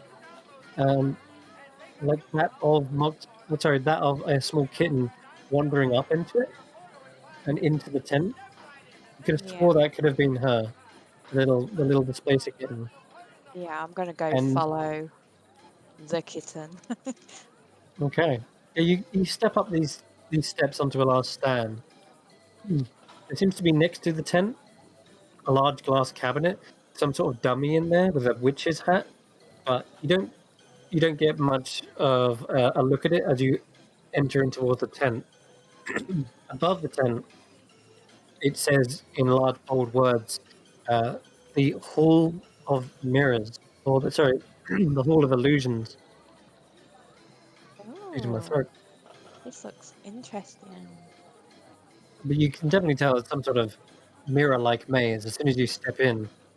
There is someone who's supposed to be at this tent stamping people's tickets, but they're a little bit distracted right now. Someone else is also bawling their eyes out, and there seems to be a bit of a lover's tiff going on. Nonetheless, you jump Yeah. into the tent and start looking around, and you swear you see the reflection of this kitten reflected in a myriad of mirrors bouncing off one another. Star, where are you? Okay, Come over here. I'm Silly gonna cat. take stupid cat. Nice. Silly cat. All right, let me just find Silly goose cat. my routine. Okay. I'm gonna drag you to another map now. I hope this works. Wow. Tell me what you're seeing. I am seeing like pillars. Okay, Looks cool, like perfect. In that diamonds case, on them. you're seeing everything. Everyone else should see it through Moxie's vision right now? Still Moxie loading, but I vision. think I see Okay. it. Oh, All yeah, right. I think we got it. Very cool. Okay, perfect. Okay, then. In that case, let me just find this. Moxie vision. Um, so as you enter into this mirror maze, it is fairly dark, and finding your way is very tricky. You're initially disorientated by the reflections of yourself in every possible angle, and How the, dark is it? Because I've got dark vision as well. oh, 60 perfect. And it's feet. not so dark for you then. In that case, you would see it as normal lighting, probably how you're seeing it in the image right now. Yeah. In fact, but I will say that your dark vision only extends to a certain point before it becomes pitch black again, and you're sort of seeing that represented in the image, as at the very end of some of these hallways, or what look like hallways, there is just this pitch blackness. Mm. As you're staring down, right towards the very end of that, you swear you see the kitten suddenly stops in its track, stands up on its hind legs, and begins turning into a different form entirely. Oh my. Oh, wow. That's creepy. It suddenly looks around, spots you, and then disappears behind the darkness of the pillar. Roll me another perception check and see if you can see your way around here. Come on. 12. Okay. You see, again, probably another reflection. This time, it's on your right, and you see it slowly creep in Oh. out of the Star, darkness is of the that pillar. you? This isn't funny. Whatever it is, it seems to be prowling, watching you. I'll try and like get a bit closer. Okay, so you go deeper into the maze, Yeah.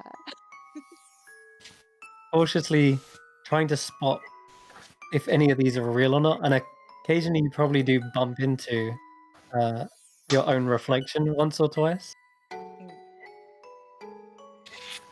This maze is labyrinthine-like, and you kind of come to a corner. You end up feeling around and finding no passage. You have to kind of turn around, and I'm gonna say, as you do, you suddenly see that figure again, only this time closer and on the left, Oh, and they're peering around a pillar. oh my god.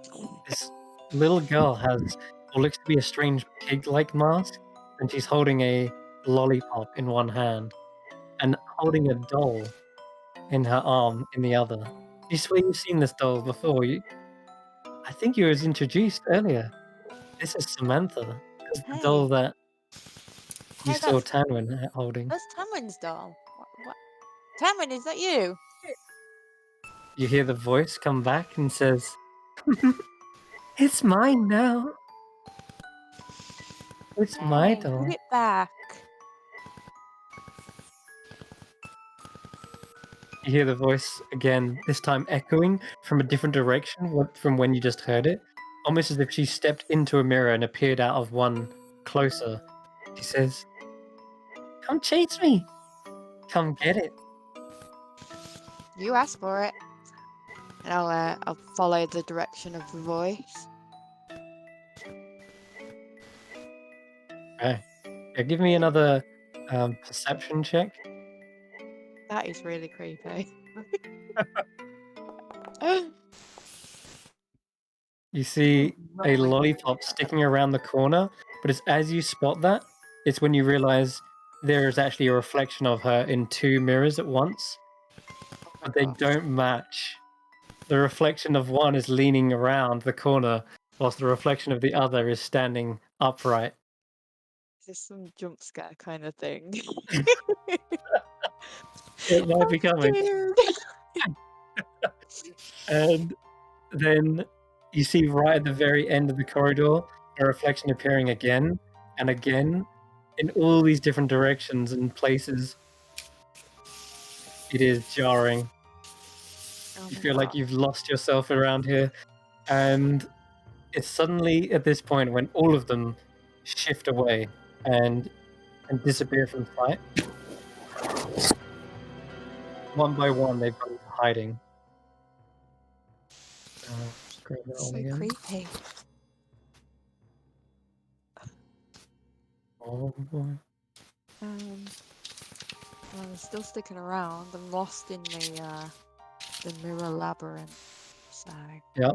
It's at this point when you finally come to a larger mirror than the others. It might be the end of the maze, you suspect, and it's got its own framework, and it has this kind of sparkle about it that the other mirrors tended to lack. Something extraordinary. As you're looking into this mirror, you see your face, but you also see this discordant echo, like a reflection within the reflection, faded. You know when you look in a window and it's kind of that yeah, opacity to your reflection. Yeah, it's that overlapped on your face, yeah. and you see that there's some sort of like beard about them. They look like they've got more say like masculine features, broader shoulders, kind of hunched in a sense. Wow. Oh, what is this? Hey, who are you? As you say that, you see the reflection mouthing the same words you are. You probably hear a voice saying, instead of "Who are you?" you hear the voice saying, "Who am I?" Whoa. What's going on? You see probably the hand reaching towards the mirror, and it looks like they're trying to reach out, maybe to try and escape. You hear them say, "Help me, let me out." I'll try and reach out my hand to them, like to try and help them. as you about to touch hands, you're expecting to feel like a physical mirror in front of you, but Mm. you suddenly see the hand reach past yours, like it dodges your hand and goes straight to your face. And the hand pulls at the edges of your forehead, at your chin, and you feel something like pulling away. It's not painful in the slightest, but you imagine you've had like a mask pulled off of you, and as that mask is pulled off, it's suddenly yanked and placed right on the face of this individual, and their appearance shifts from this masculine bearded person suddenly back to that little girl, and the mask is that pig mask you saw earlier. And it's, it's at this point you kind of shriek, perhaps look in terror, try to spin around to get away. You suddenly see the eye of another reflection of this pig girl staring back at you, peering around the corner of another pillar, and she says, "Got your nose." Oh. Wait, what? What do you mean? You suddenly, after this distraction and terror, you look around to see your face in the mirror is completely blank. It's gone. Almost like you're just a mannequin. Where's my face? Why do I look so weird? Roll a wisdom saving throw. Oh. Oh boy. Ah.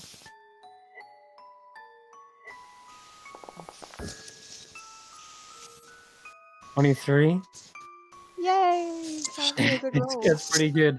You're not completely struck by fear as you witness this kind of image in front of you. This is the kind of best I could find to sort of represent what you're seeing here.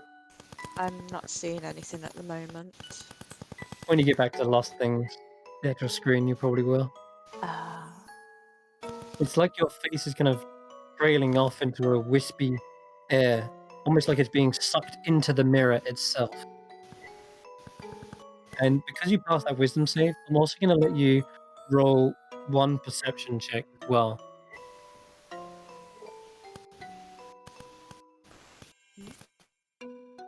Yeah, that one. Well, okay. Let's see. So you can hear that little girl's voice again. She's kind of giggling to herself as if she knows she's got away with something, and she's moving deeper into the mirror maze, perhaps to an unseen corner you've not found yet. But there is suddenly a word you hear her saying in the distance, and you only perhaps catch a small, maybe just a small phrase of it, but I'll say you perhaps catch the beginning of it, which is when you hear her say, "Mind the rule of three, future, present, past." And then as she's beginning to say the second line is when you hear this kind of whirring sound, as if some sort of magic is emanating from the mirror. And you hear the crack of glass, and then suddenly her voice drowns out. You don't catch the last part, and all of it suddenly goes very silent in the mirror maze. And you look back around, and your face is normal again. Wow. At least think it is. You check every little feature, check your ears, your nose. Yeah, your nose is definitely there. Whatever she was talking about, you have no idea. But that was very spooky. Person was crazy. I want to get out of here. Okay. You make your way back out with little trouble. This time not being completely led astray. And it's probably at this point when you bump into Tarquin, who's probably looking for you. But Tarquin, as you've got the kitten in your hands and you're oh wait, did you caught up to them, but they slipped away, didn't they? Yeah. Okay. So Star has finally come to rest at a nearby campfire, and you can see there is an elf in a gown of like leaves. They seem to be telling a campfire story around this fire, and it seems like Star has been captivated by the fire for a moment, and they are looking at the reflection of it in their crystal ball. But as you're approaching them, you suddenly see something rushing out of the corner of your eye. I imagine rabbits normally have a good sort of vision around their head, but you just catch this quick flicker and a blur, and it's rushing straight towards you. I'm Can going you to... make me Oh, go on. Yeah, if I you want to said do I was going something. to try to catch you with my big hands. Oh, okay. Yeah, sure. Give me a athletics check, and I'm gonna check something. I'm not great at those. Oh, well. Okay, that's not bad. Let me see if this thing has a way to get higher than you. Yeah, okay. So this is gonna be tough. Let me roll a d20. Let me roll 2, in fact. Being the highest. +6. Whoosh, wow. This thing is moving so blisteringly fast. You only see this kind of green blur and a pair of these kind of glass bottle glasses. They make their eyes look large and bulbous like a bug or like that of a frog. And as this thing just spins circles around you, you try to catch it with your gloves, and it's already suddenly jumped up over them and landed behind you. And it's at this point I'm gonna roll something. Give me a Constitution saving throw. Going for all my low stats, I swear. Oh no. Okay. You suddenly feel locked up in place as if you've been contained in like a big mound of jelly, green jelly, and it seems like it's covering your eyes as well. Everything's kind of got this weird green tint to it, and you No, hear this not the squelch cabbage jelly! noise. This thing snatches something from you. You can feel your pockets being rifled through, and before it inspects it, looks over it, and I'll give you an image of what this thing looks like. Actually, this thing looks sort of like this fella here, and we've seen Sopig, so I'll reveal them. And this thing has jumped up away from you, like it's backflipped away from you, and it seems to be inspecting what it's just pilfered, and it's whatever it's holding. It's covered in like a bit of goop, and as you get a closer look, you realize what it is. Do you want to tell everyone else what that is as well? Assuming it's what I think it is? Yeah. A pocket watch? The key.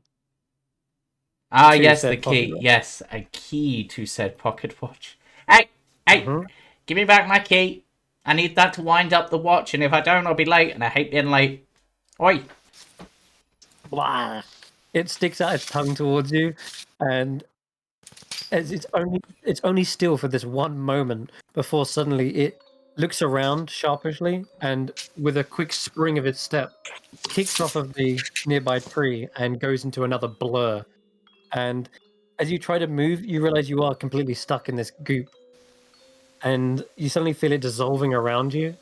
And as it dissolves, so does the memory of this thing stealing from you in the first place. You perhaps keep just a very small semblance, but the circumstances surrounding it are a bit of a blur, so to speak. And yeah, this thing got your key. And this is at that point when Star kind of like wanders around up to you, and it looks like it's meowing, like it wants to find its mother. I will pick it up on one of my giant hands and start carrying it back. A little confused. Why am I sticky? Yeah, there's this residue on your hand. It's like it almost smells a bit like pond water or stagnant swampy water. Don't like that. Don't like that. I need a bath. But it's not my bath time for like another month. I'm gonna have to have a bath early. It's gonna put me all out of whack. I hate water. Oh god, yeah, water. You just As you're walking back, you find Moxie, who's just kind of wandered out of the Hall of Illusions, and they're looking a bit bewildered. I'll say to say the least. I got the cat. Where was she? Chased over there. And I'm guessing near a pond because I'm covered in sticky stuff, but I don't really remember. Oh, I'm so happy that you found her. You look a bit off. Whatever do you mean? I feel great. You just look a little bewildered, out of sorts. Oh, I saw a weird girl in the Hall of Mirrors. That's all I really remember. I saw a guy painting, and his painting seemed to almost come to life. That was kind of cool. But then Star knocked over some of the paints. This place is full of weirdos. Isn't that great? It is. It is. So, looking at Moxie, do I see anything wrong with them? Is they were seeing what they saw in the mirror, or is it... What was that, sorry? Looking at Moxie, do I see anything off? Because obviously you have the whole face losing thing in the Hall of Illusions, but I don't know if All their facial appearance is intact. No, like horrifying visage. No. Oh, okay. But you did Just like probably noticed a little bit pale from perhaps the fright. But no, they look normal a moment before. Huh. He just sort of leaps up and uses one of the big gloves to like move a little bit of hair out of the thing. That's what it was. You had some hair out of place. Oh, thanks for And there's fixing it, Taki. and there's no You're one greatest. and there's no one better to sort hair than a hair. Alright, now let's go get this kitty cat back to its bigger kitty cat. Let's go. Okay. All right. So all of you guys have made your way to the lost property at this point, and just find that. Wonderful. I mean, I suppose lost property... Does a cat count as property? Yes, it does. Totally. It belongs to someone, not as like a physical. Yeah. You know, it's like a. I guess I'll just hand you over to the lost property then, Star. So you see, Telegram's like, "Oh, my baby! What happened? Did she run off again?" Yes, they were chasing a crystal ball, knocked over some paint, and Always running off. and I don't know why, but I'm sticky. She's a wayward star, I think. Stay close this time. Wandering And star, perhaps. You see, Delegron probably takes the crystal ball out of her tentacles. I would say pause, but yeah, she's kind of backing it around again. She's like, "I'll hold on to this. No running off." Okay, so lost property. Outside here is a wagon, and you see that there's like little kegs, rough houses. There's the two young boys being roughhoused by each other, and she starts looking through some of these barrels, trying to not mind the two boys.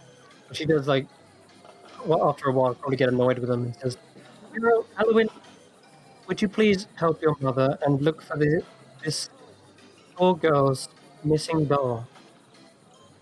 Maybe someone dropped it off." And Thank you.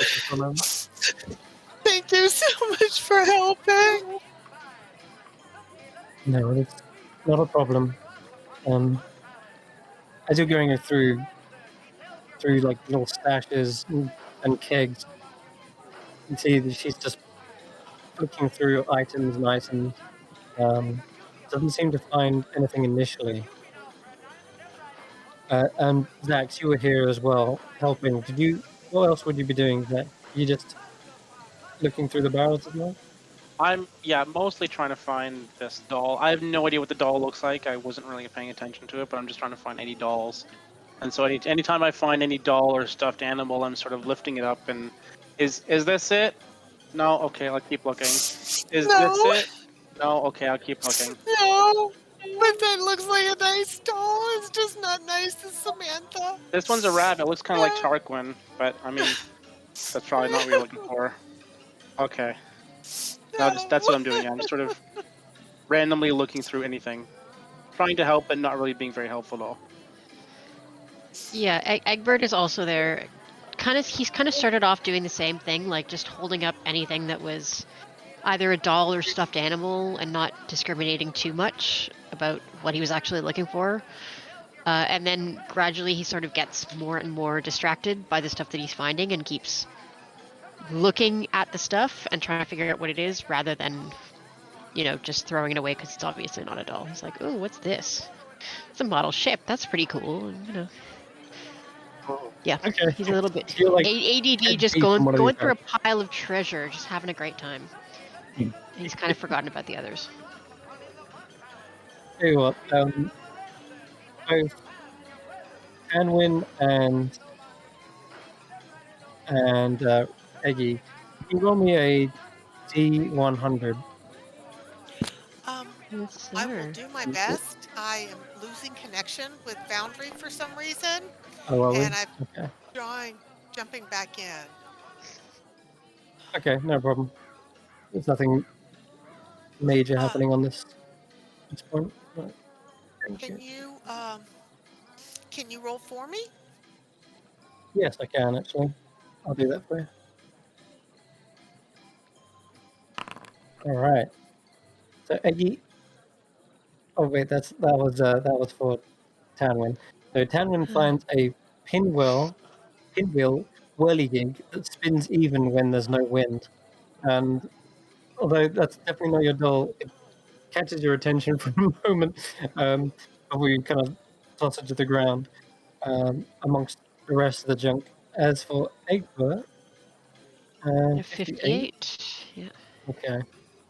You find a tiny beehive wig made for sprites or pixies. Interesting. Sorry, a beehive wig, like a wig shaped like a beehive. Yeah, exactly. Hive hairdo. That is exactly Beehive right. hairdo. Oh my god, awesome!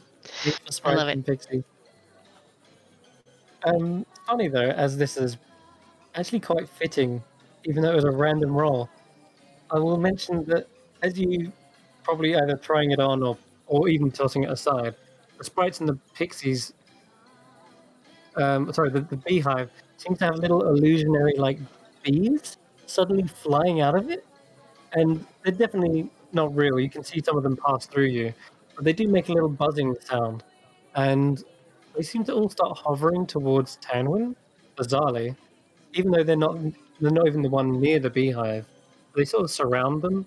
They form like a little crown of like flying bees. Does this wig fit on my head, or I gotta even if it's too small, I'm gonna try and squeeze into it. Yeah, probably And fits all the way over. yeah, And I'll say that the little hole where a beehive would be is like where an eye can actually see through. cool. All It'd be right. a good Yeah. Halloween So costume. yeah. So Egby is loving this. He's put it on and is enjoying himself tremendously. Yeah. And the And bees are just flying around. Cool. yep, they all seem to be going straight towards Tanwin, like flying around them. And Bizarre. when you got some bees, just be careful. I don't know if you're Those are allergic my or bees. anything. Oh, Tell I'm them to sorry, come back. Moxie. I didn't mean to take your bees. I'm so sorry. Uh, uh, okay, I'm gonna stop crying. Little bees, you have to go back. You have to go back.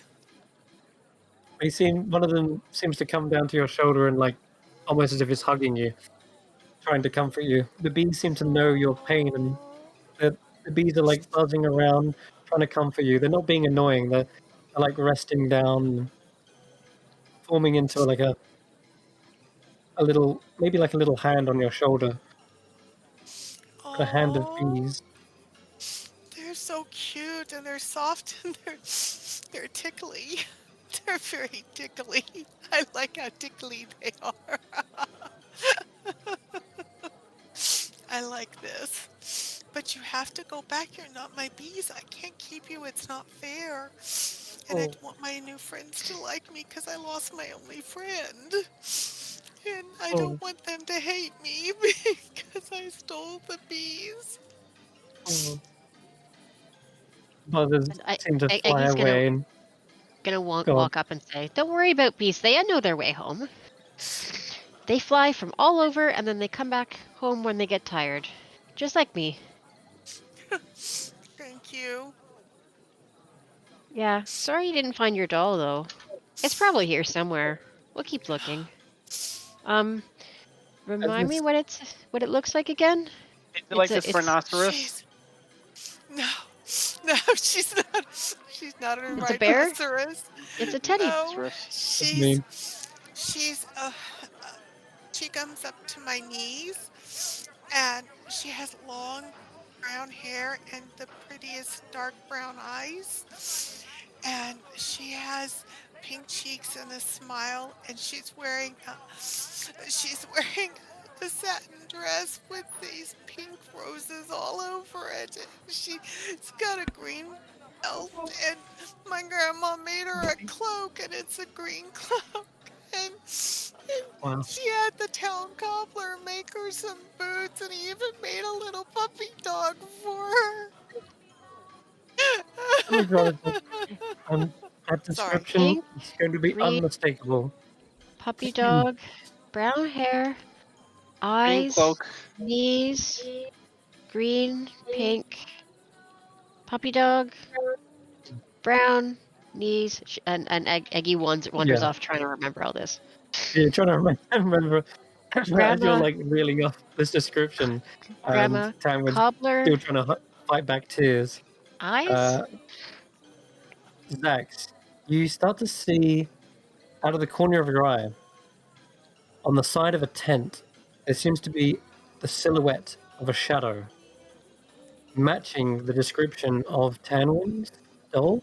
It's almost as if every time Tanwin mentions a little feature, the shadow shifts to match exactly what Tanwin just said. Puppy dog suddenly appears as an outline, and then you see the petticoat like immediately like shape into that of like a small kind of triangular shape. Well, And then that little shadow begins to there's creep something around. over there. I'm gonna run over and try to see what it is. Yeah, the silhouette begins to slide around the side of the tent, and you initially think, well, what's making that image? But as you turn to your right, you don't see anything that matches that. There's just more of these stilt walkers, there's clowns, there's kids running around, but the shadow seems to stop for a moment, waiting for you to look back at it, and then it slides around to the back of the tent fully. Okay, I go around the back of the tent. Okay. I'm You just are chasing after it.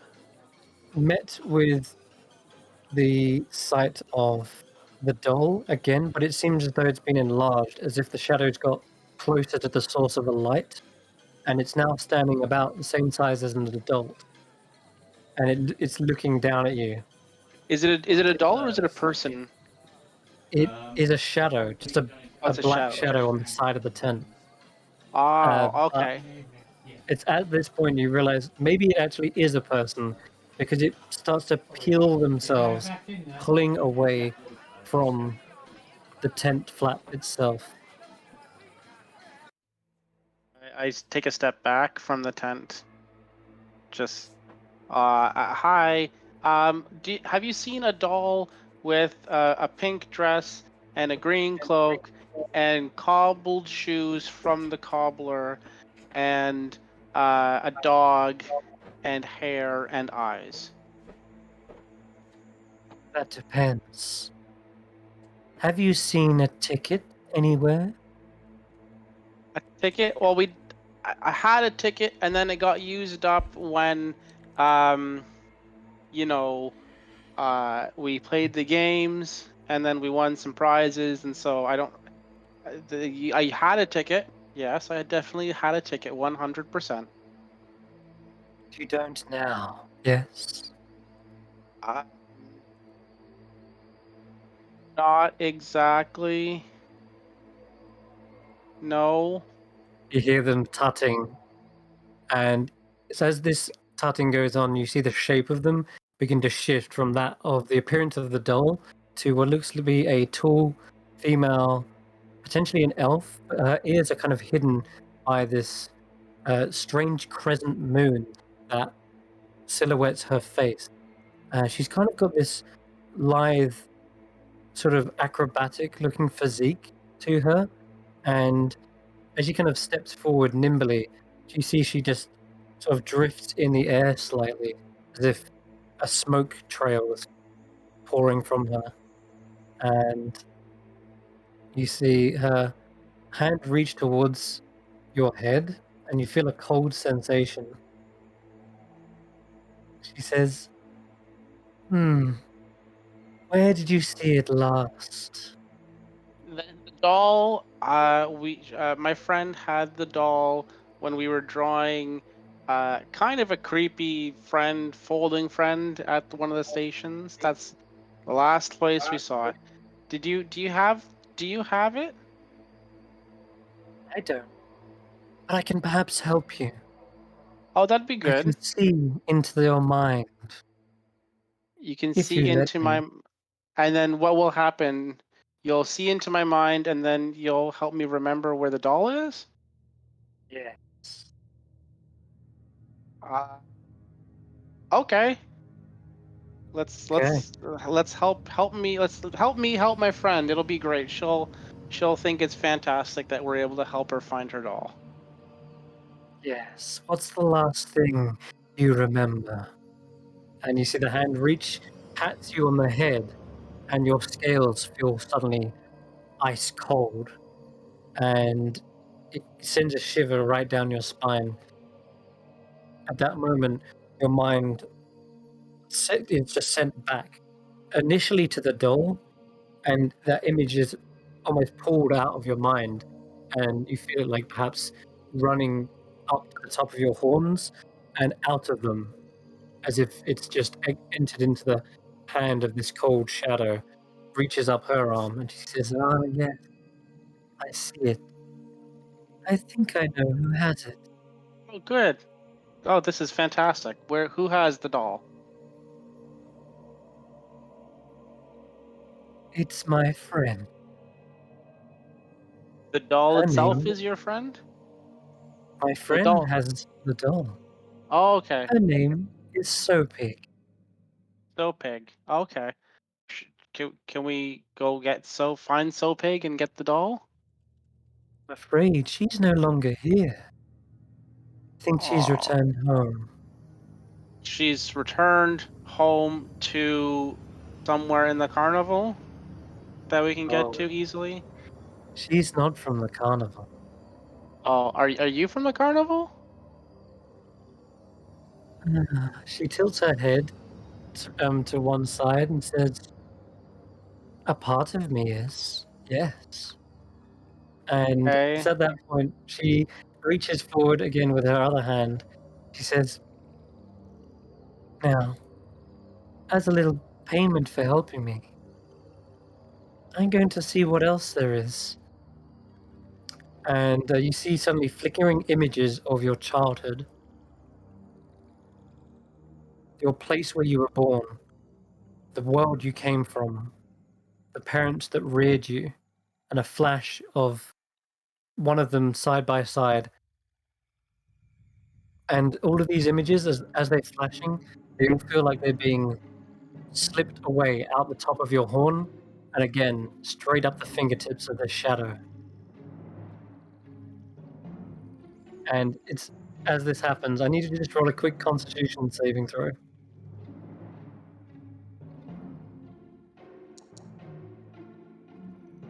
16.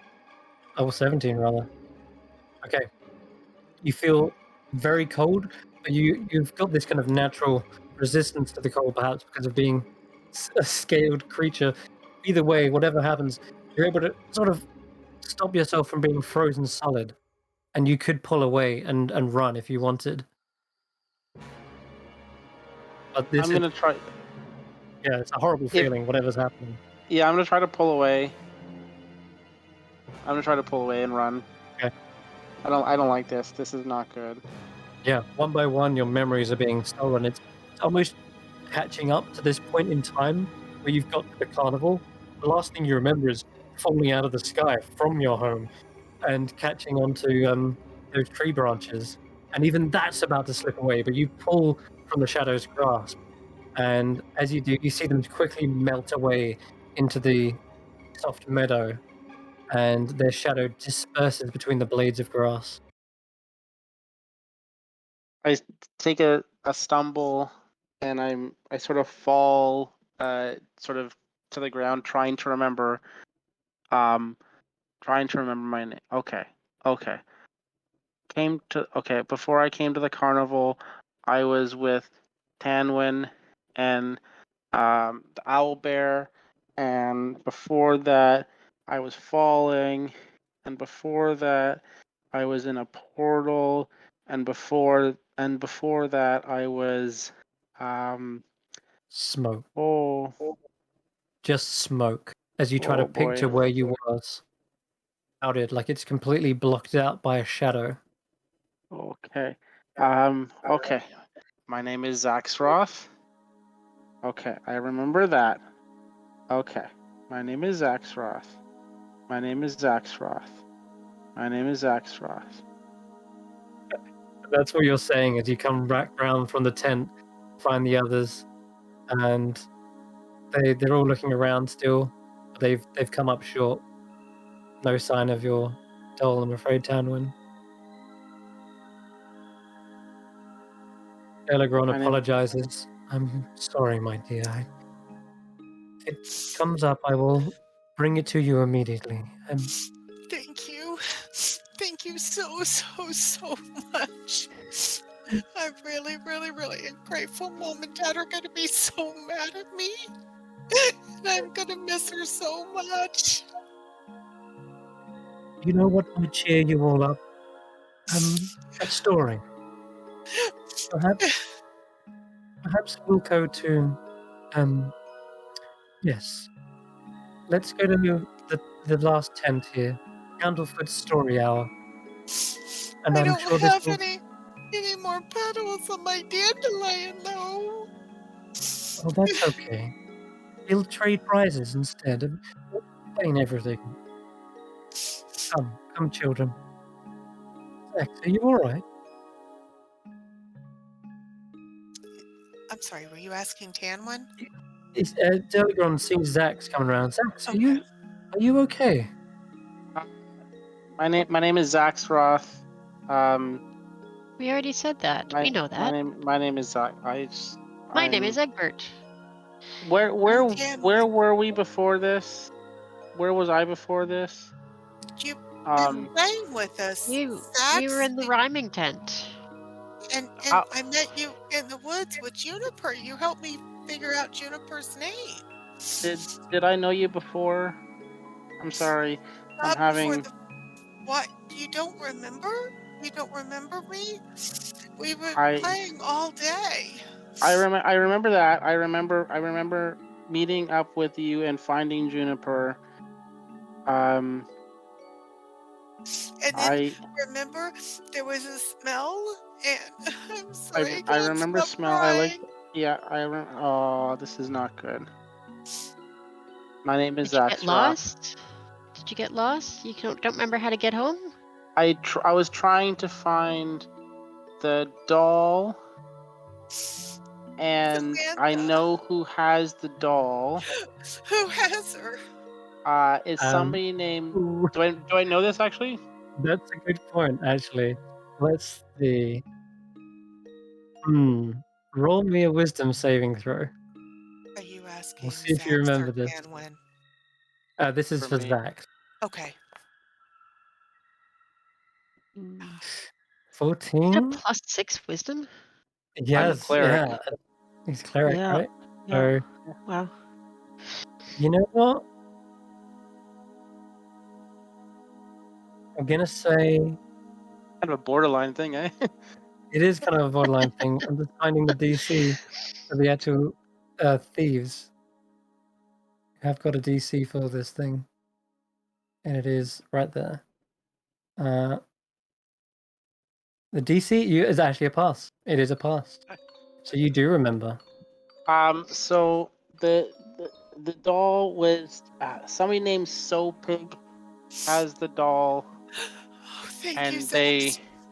they took it home, but I don't know where they are. I don't know where the home is. Oh, I don't know thank where you. home is. And I don't know Tanwood, where home is. Tanwood would throw herself around Oh, Zax in a big hug right now, just because he gave yeah. her a name. So I'm hugging Zax as hard as I can. Zax, do you like being hugged? Because Tanwood is hugging you hard. I think so. I think so. Oh, thank you, Zax. Thank you. Thank you. Mm. I will figure out where she is. She's got to live around here somewhere. Mom and Dad are going to know that they're going to know somebody who'll know somebody who'll know where she is, and I can get Samantha back and tell her how mad I am she took her.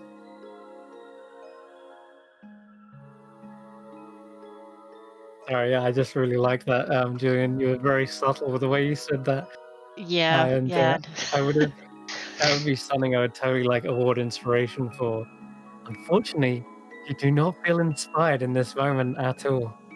And as No. part of having lost this memory, I'll now introduce this annoying little mechanic. You can't gain inspiration whilst you have your lost thing, whilst you've lost Ooh. your thing.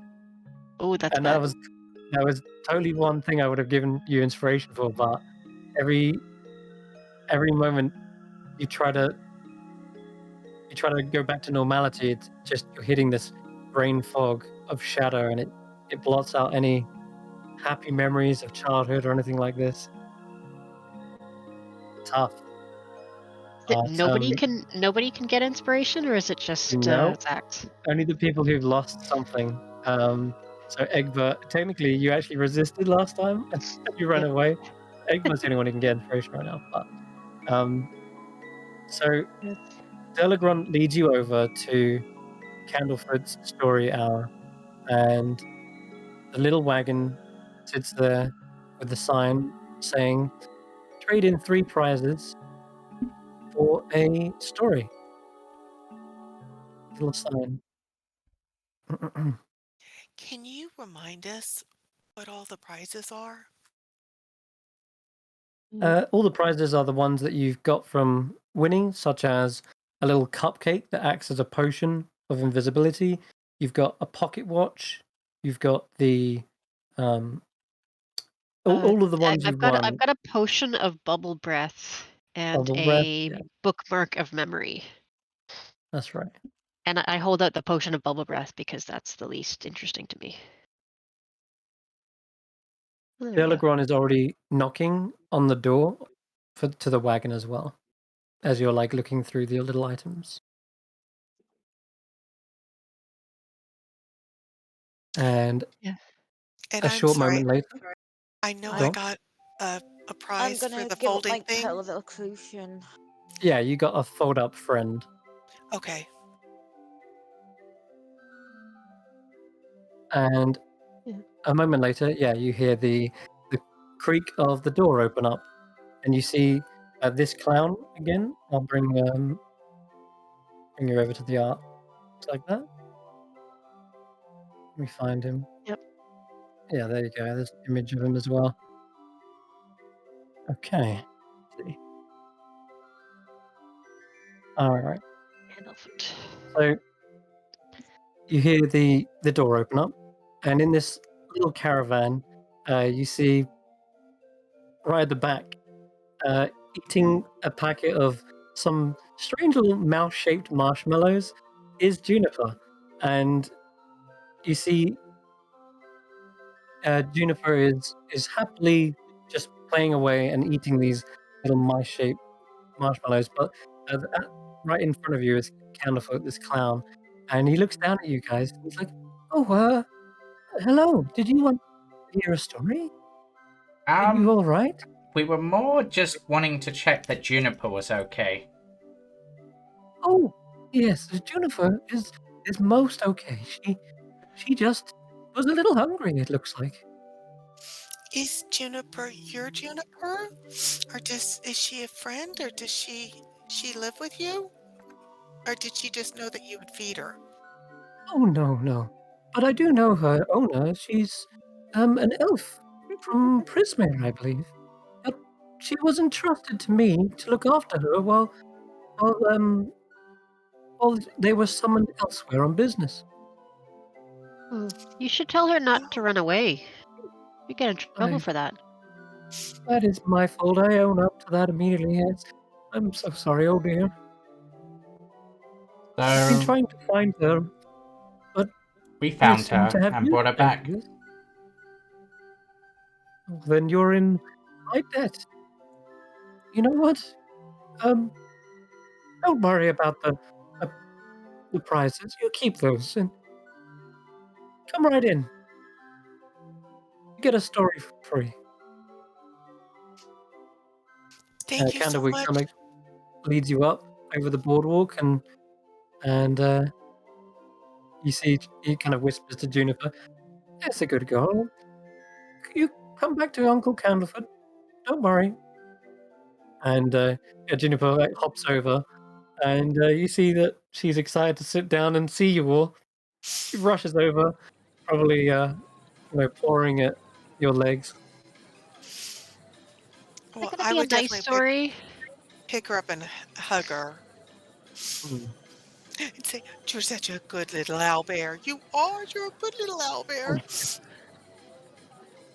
You hug her while I get the story ready, and he seems to like place down some cushions for you in the wagon, and you will kind of sit down. You can hug Juniper while this story is recounted. Durlagron seems to disappear away from the wagon for a moment, seeing as now you're in the care of Candlefoot, and says, "Well, you all sitting comfortably?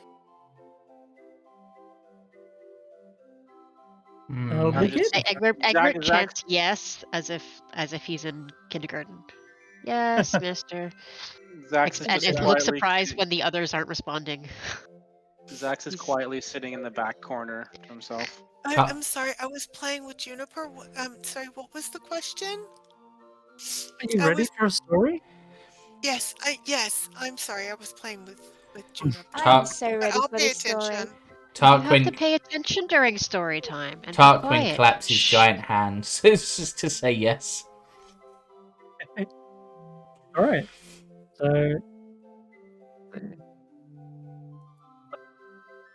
he looks around for a storybook that might be fitting, um, but instead decides, you know what? Actually, I have a story that comes to mind. It's been a while since I've told one like this. All right. Long ago, there lived a nasty old woman.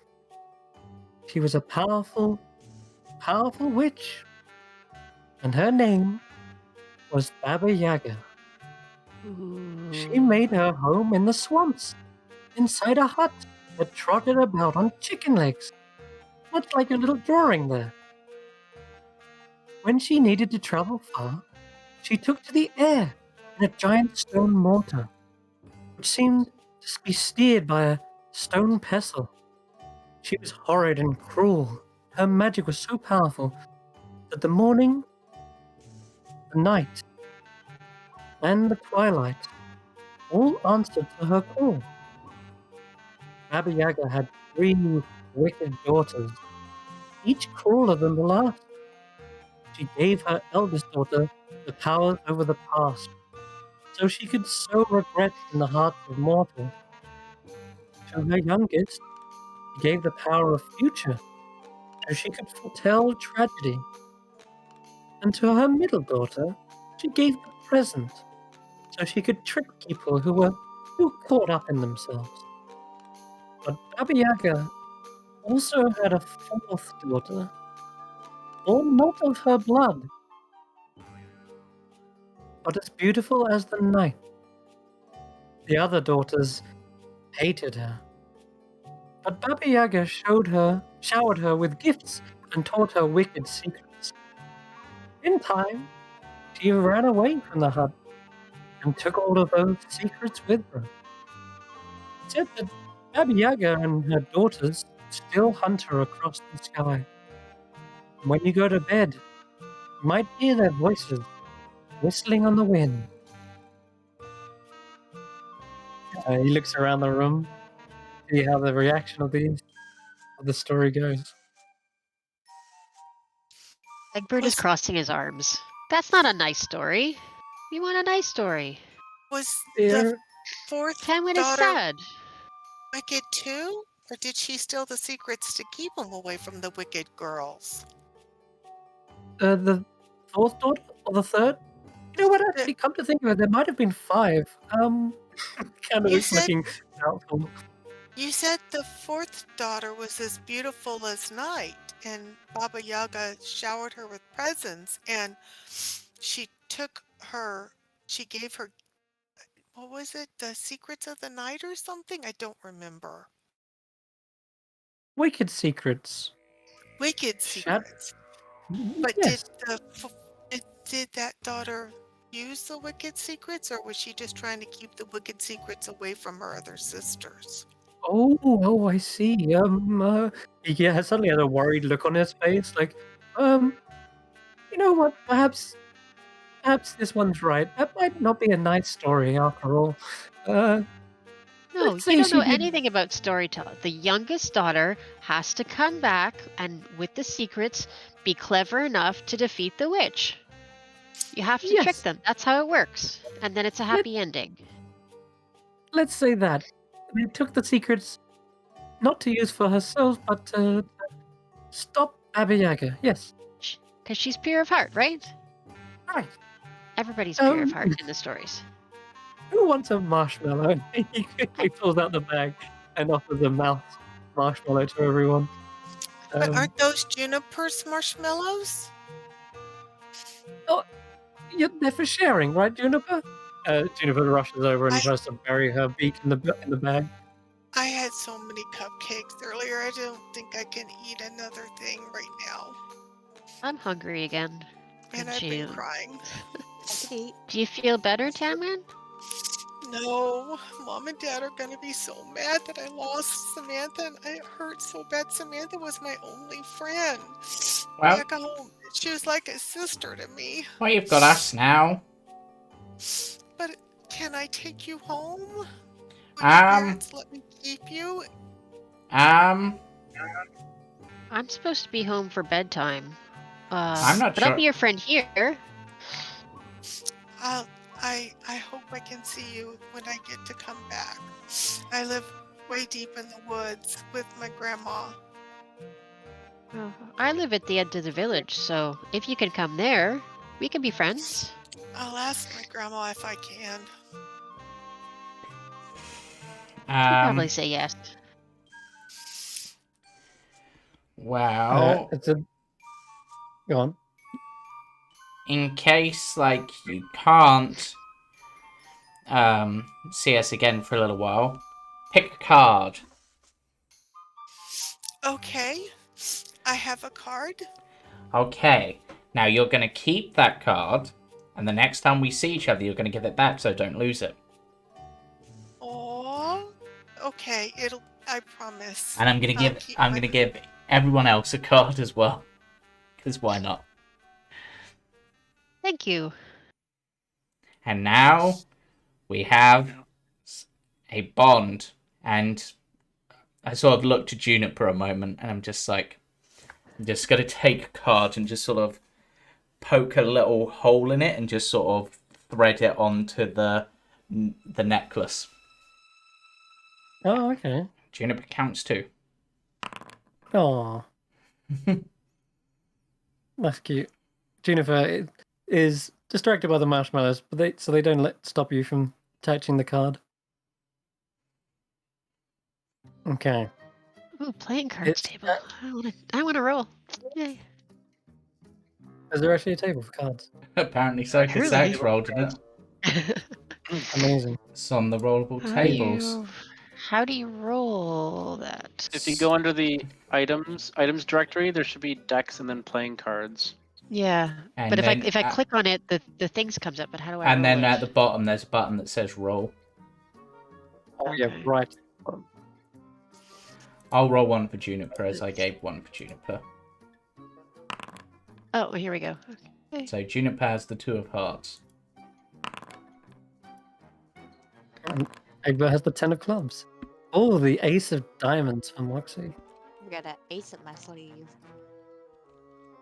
Very cool. And then Where are wanna we roll looking? okay, so in the very top right, there's a little tab next to the actors. It says Oh. item directory. Yes. I'm sorry, I was looking at the wrong place. Decks, playing cards, and what do I roll? So if you look at the bottom of that screen, after clicking playing cards, there's a button that says roll. Okay. You scroll down. Yeah, I see 2 of spades and then safety deck, and that's as far down as it'll let me go in this pop-up. Yeah. Oh, okay. Yeah, you have to pop it out to get Okay. it. Yeah, and then it'll give you the whole thing. And then Now, And just the click same problem. tell you what, do you wanna just roll one for her, Tarquin? I can As do. you're as you're handing it to Just them. for speed. The Whoa, red. good joke. Ooh. So what did I get? You got the red You got the Joker. Oh, wow. Tarquin actually looks at it and is like, I had the Jokers in here? You got a one with There a we go. picture. That's pretty good, right? Don't you feel better? I do. I still miss Samantha so much. She was so much like a sister to me. And we would read books and we would play games, and I shouldn't tell you this, y'all are gonna laugh at me. So It's fine. I might would- not laugh. Is it funny? Oh, I have this book, and it's the children's book of tales, and there's stories about princesses in there, and Samantha and I would pretend to be princesses when we had to watch the goats and the sheep in the high meadow, and we'd pick flowers and weave crowns, and we'd go off and have adventures. Well, not too far, because we had to watch the goats and the sheep and make sure that they didn't wander off. But those were magical moments. pretending's not funny. Everybody does that. I do that all the time. Maybe you'll find something new to pretend with. I don't know. I just have never loved something as much as I loved her. Huh. Weird. Well, it's at this point the gathering is sort of interrupted as you hear a loud banging on the front of the caravan, enough that it almost kind of shakes and wobbles it. And Candlewick's like, whoa, whoa, whoa, whoa! Oh, someone big outside. Hold on. And he gets up, opens the door, and immediately you see it sort of blocking the whole doorway is that same bugbear from earlier, Burley, and he's like, all right, I think that's quite enough playtime. These are the ones without the tickets, rich and light. But I have my dandelion still. Me too. I don't have my dandelion.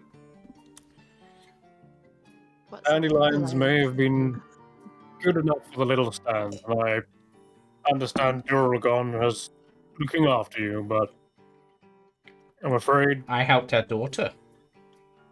Her Hmm? child, the little cat. She ran off and I got her back.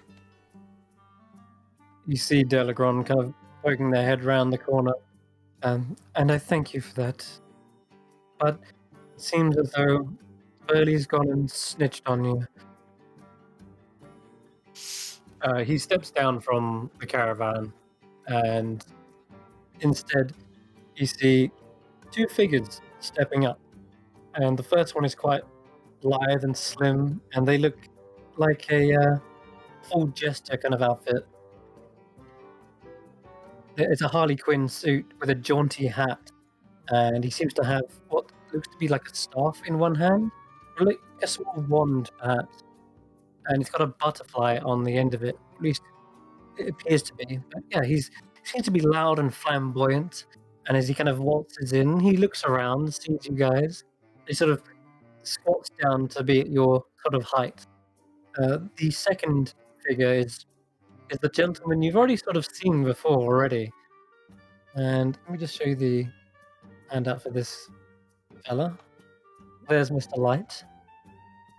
And the second figure is indeed Mr. Witch, and you've seen what he looks like from earlier. The dummy has exactly the same appearance as this well-suited sort of business-like individual. And he seems to be checking the stopwatch as he's stepping into the caravan, but then he quickly closes the lid and pockets it. And he doesn't seem to have a smile on his face, unlike Mr. Light. Seems to be a little bit humorless in this instance. But nonetheless, they stand next. He stands kind of like a way away, whilst Mr. Light gets closer and addresses you. And he says, "Here now, what's this?" He says with a voice like golden syrup. And this tall, thin elf in glittery Harley Quinn attire, he stalks towards you guys, and the poorly elf just stands stoically. "Naughty trespassers," says the stout fellow. And To be fair, we didn't mean to trespass. Yeah, it doesn't count if you didn't mean to. We were looking after Juniper in the woods, and then Juniper ran off, and we chased after Juniper, and we just sort of ended up here, and then... The big cat said we could stay. Yeah. So we don't get in trouble, right? Are you in charge? Are you in charge here? Is this That's your right. carnival? you see the Mr. Light addresses you and says, actually, yeah, it does have a reply to that. It says, "Well met. I make sure the circus is fed. Every cart is packed, every supply crate neatly stacked. I make sure our planning can take any blow. And that is why I run the show." Mr. Light speaks up and says, "Mr. Light is my name, yes, of Witch and Light Carnival fame. Do not be dismayed. If I smile like Cheshire, I'm wholly in service of your pleasure. I make sure I've got the audience in all, and that's why I run this show." Okay. He's really good at the rhyming game. One huh? of those rhymes a little bit earlier was a little forced. I don't think you'd win the Widdersham rhymes game on that one. The rules were pretty lax with that one, though. Yeah, but so- Cheshire and Pleasure, they're not really... Again, He bends down and says, "Silly little cricket, you forgot to buy a ticket. The carnival goes round and round. The multiverse is our playground. Nothing's free and nothing's lost, but every visit has its cost."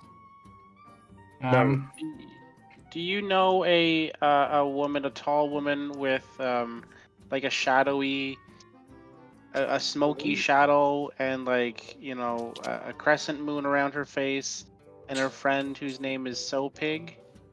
As you shoot this know who question, that roll an is? insight check, because you might spot a shift in demeanor as you mention this.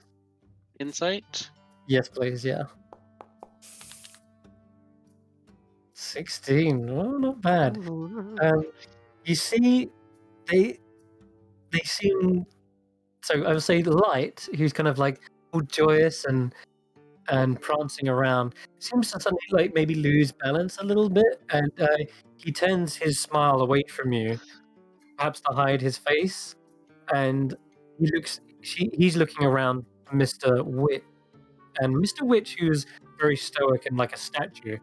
He suddenly shifts on one foot and like shuffles away from where he was leaning on the door frame, and like sort of straightens himself out and says, "There are many different costumes all around, and many Right. thieves abound. So, if it's something you've lost, as I've mentioned, every visit has its cost." It's not necessarily something things that were lost, but more so things that were taken by these two, and I'd like to find them and get my thing back, please. My doll was with me. She was right behind me when I was playing the game. I didn't lose her. She was taken. Yeah, and it's not fair. You can't just take things without telling people. That's stealing. That's not the same as buying things, like a cost or a price. I know how this works. You should That's have rude. you should You're have mean. much regrets. That is not a good way to pay a debt. Yeah. This is most terrible to hear. I wish you not a single tear. He looks around at Durlagron, who explains, "We tried to search in the lost property, but I'm afraid it was gone. Um, maybe if it turns up later, we can get in contact with you. Where do you live, little girl?" I live way out in the woods with my grandma. It's a day's walk from here. Well, it's a day's walk to the town and back again. It's a long day, but we can do it in a day. Out the old forest road. We're in the little valley nestled between the hills. Very well. And we live I'm in sure Grandma's cottage. a little cottage. We will make note of this. Toll does here. We will make sure to get it to you. Sorry, I don't Thank rhyme you. like these two. You see Mr. Witch and Mr. Light say, "Now that that's wrapped up, I'm sorry, but it's time for you to, well,"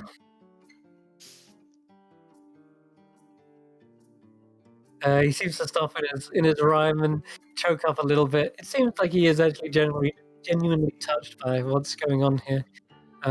He kind of offers you a hand just to stand up, and he says, "We'll take you ourselves to the entrance and make sure you get home safely." I Mr. can't go Witch home. says, "Oh, I have to go find Mom and Dad. They're gonna be so mad. are you still rhyming?" I'm sorry? That was another rhyming couplet. Oh, I would award inspiration for that as well, but unfortunately, he feels too overwhelmed with grief and sadness. yeah, that was not intentional. I'm sorry. No, that's why I liked it. Mr. Witch says, "All right, let's get you home. Let's get you to your parents. Come here, little ones." And yeah, you see Mr. Witch, Mr. Light, sort of leading all of you together as one little party.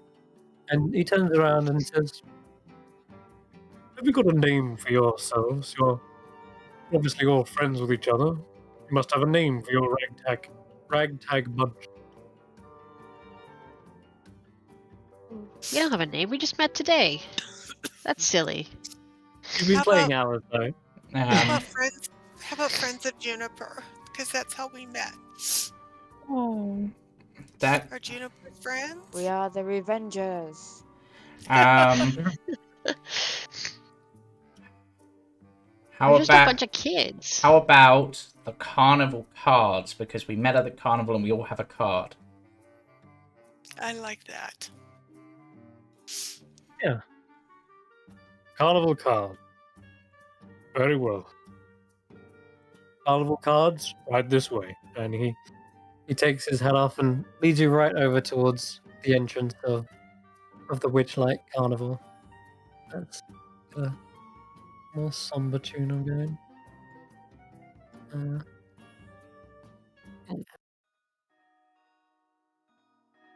So, and every step you take, Zax, more of these memories seem to echo away.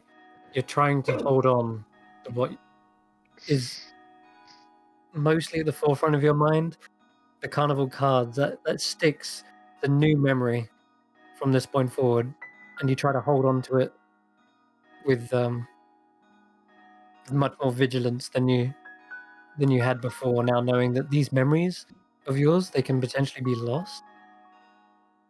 Tanwin, as you're stepping every step further away from the carnival, you know you're getting further and further away from your doll. It's heart-wrenching.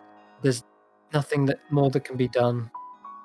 And now, as sadness fades away, you're now replaced with the feeling of guilt and worry, as now you have to explain to your parents about what happened.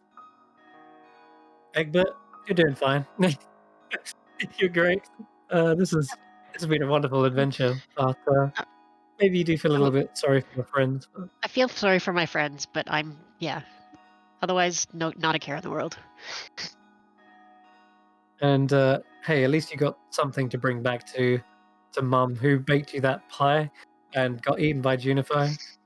You took the blame for it, but you've got a cupcake that you can maybe give to her, and that's up to you. Yeah. Moxie, Did I have the cupcake? I don't think I did. Oh, did you? No, sorry, not the cupcake. You have the bookmark, and I've got the maybe that's a bookmark and present. the potion and a card. Yeah. It's been a great day for me. My pockets are full.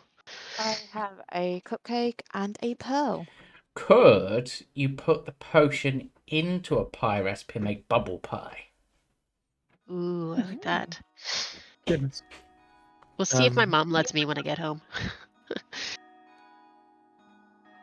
As for Moxie, that encounter in the Hall of Illusions still haunts you, and that weird reflection you saw shift into that young, creepy girl with the pig mask. I don't know what she meant when she said she had got your nose, and you have no idea why your face appeared to be blank in the mirror for a brief moment, but as you're getting further away, you feel a chill autumn breeze. You could have swore it was summer, but that's unmistakable, and you feel a few of the leaves brush past your cheeks. And finally, Tarquin, you still got this weird sticky kind of residue. You need to clean your gloves when you get the chance. But yeah, that that strange creature you saw is still just a blur in your mind. Whatever that was, can't picture it in your head anymore.